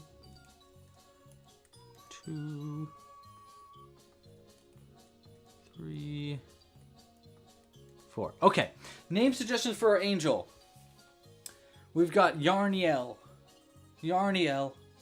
Rasputia, Horatio, or Sanguinius.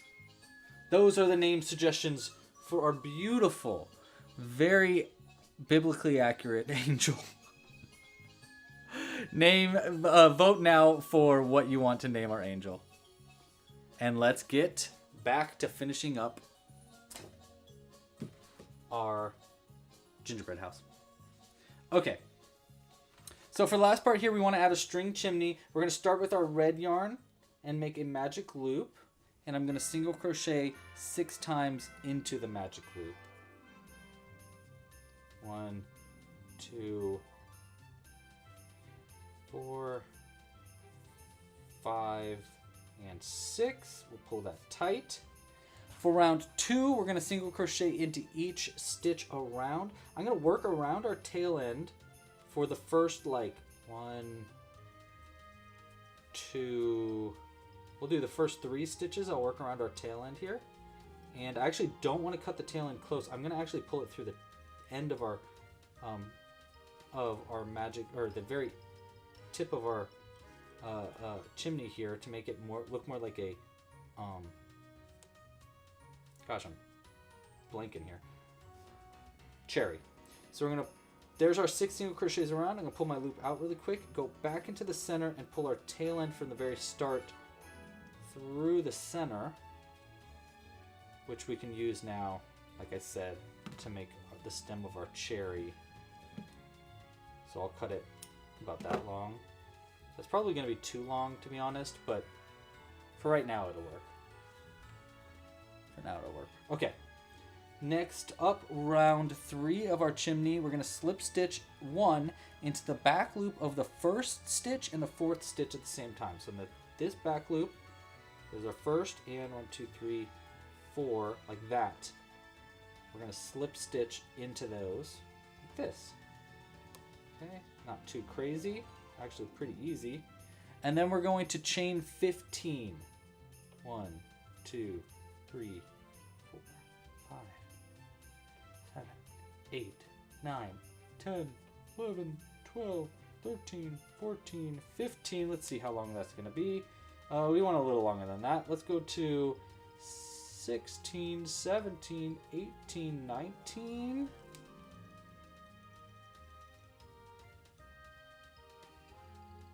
Let's do 20 just because I want it to be even. 20 chains. Then we're going to cut the yarn, pull it all the way through, and here's how we're going to attach this to the top. First thing we're going to need is our needle. Thread that end on our needle. We're going to go straight down through the center of the top of our roof. Like that. Pull it all the way through. So there's just a little bit sticking out like that. Hey, actually that was a pretty good length for our stem there, I think. Now what we want to do is sew this onto the bottom, and here's how we're going to do it. We're going to kind of like fold it out a little bit, and I don't know if you remember, but when we made round 1 of our very start here, or round 2 rather, we worked into the back loops for a few stitches. Now we want to find those front loops, those unused front loops, and go into each of them, kind of like that. See, I'm like into both of them. Into both of those. There we go. And we're going to go into the chain here. And I actually might do that again. Yeah, I think I'm going to do it again. I'm going to go into those loops again, out to the other side, and then we're going to double knot it to that long white tail end from the very start of our piece. So I'm going to do it like that. We're just going to double knot it to this white end, so nothing comes undone. And this is going to be it, you guys. 1 and 2. Cut that nice and close. All right, now let's fix this all up and make it all pretty again. It did get a little weird.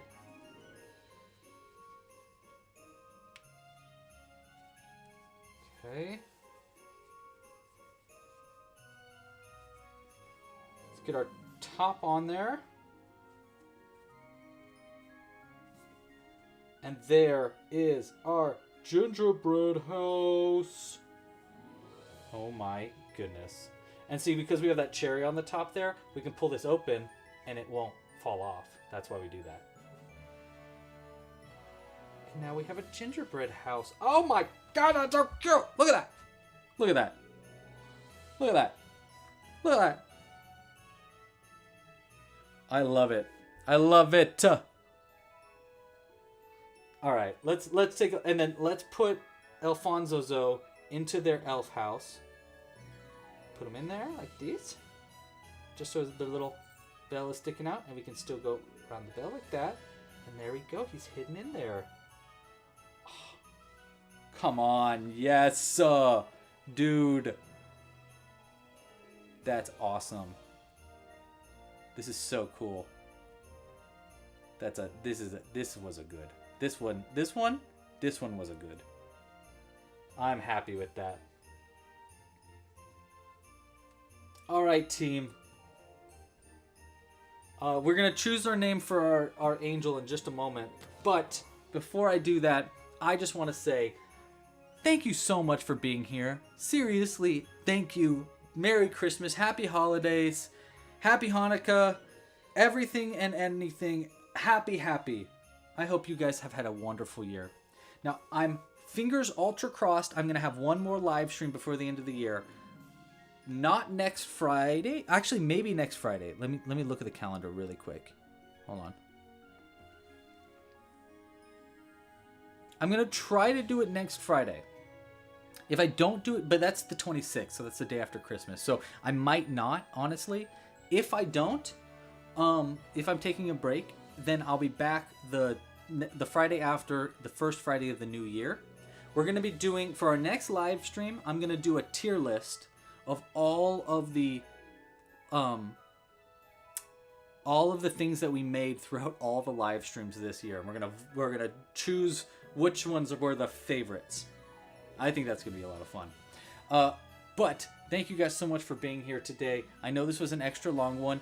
Extra special shout out to our to our moderators Zoe and Cooper. You guys rock. We're gonna get this as a pattern on the website as soon as I possibly can. Expect it probably by tomorrow. I'm gonna try to work on it tonight. Thank you guys again for being here, though. I super appreciate it. I hope you enjoyed this multi-stream thing as well. I think this might be our system in the future, but I don't know. I'm pretty happy with it, though, I gotta say. That looks pretty cool. Right? I think it looks pretty cool. Okay, so we look at it in all of its directions, and then we open it. And what do we got? Alfonso. Love it. Love it. It turned out exactly like I was imagining, too. Awesome. Okay. Now let's find out what we named our angel. By the way, again, this is what we are naming. This pattern is on the website, by the way. If you want to crochet it, you can find it on the website. This is from last week's. And our name for our... Oh, yeah, that's what I thought it was going to be. Yeah, it was the same on both votes. Our name is Yarniel. Yarniel. Our beautiful angel from last week's live stream. Oh, gorgeous. Gorgeous angel. Thank you guys so much for being here. Happy Candle Nights. Merry Christmas. Happy Hanukkah. Happy holidays. I hope you guys have a wonderful holiday break. And I will see you guys. I'll see you when I see you. Pasta la pizza. Happy hooking. And... Oh my gosh, stop. You hang up first. Oh my gosh, you're making me blursh. Stop, you're making me blursh. Okay, bye. Bye, everybody. Bye. Pasta la pizza. Goodbye. Oh my gosh, stop. You hang up first. You're making me blush. You're making me blush. You hang up first.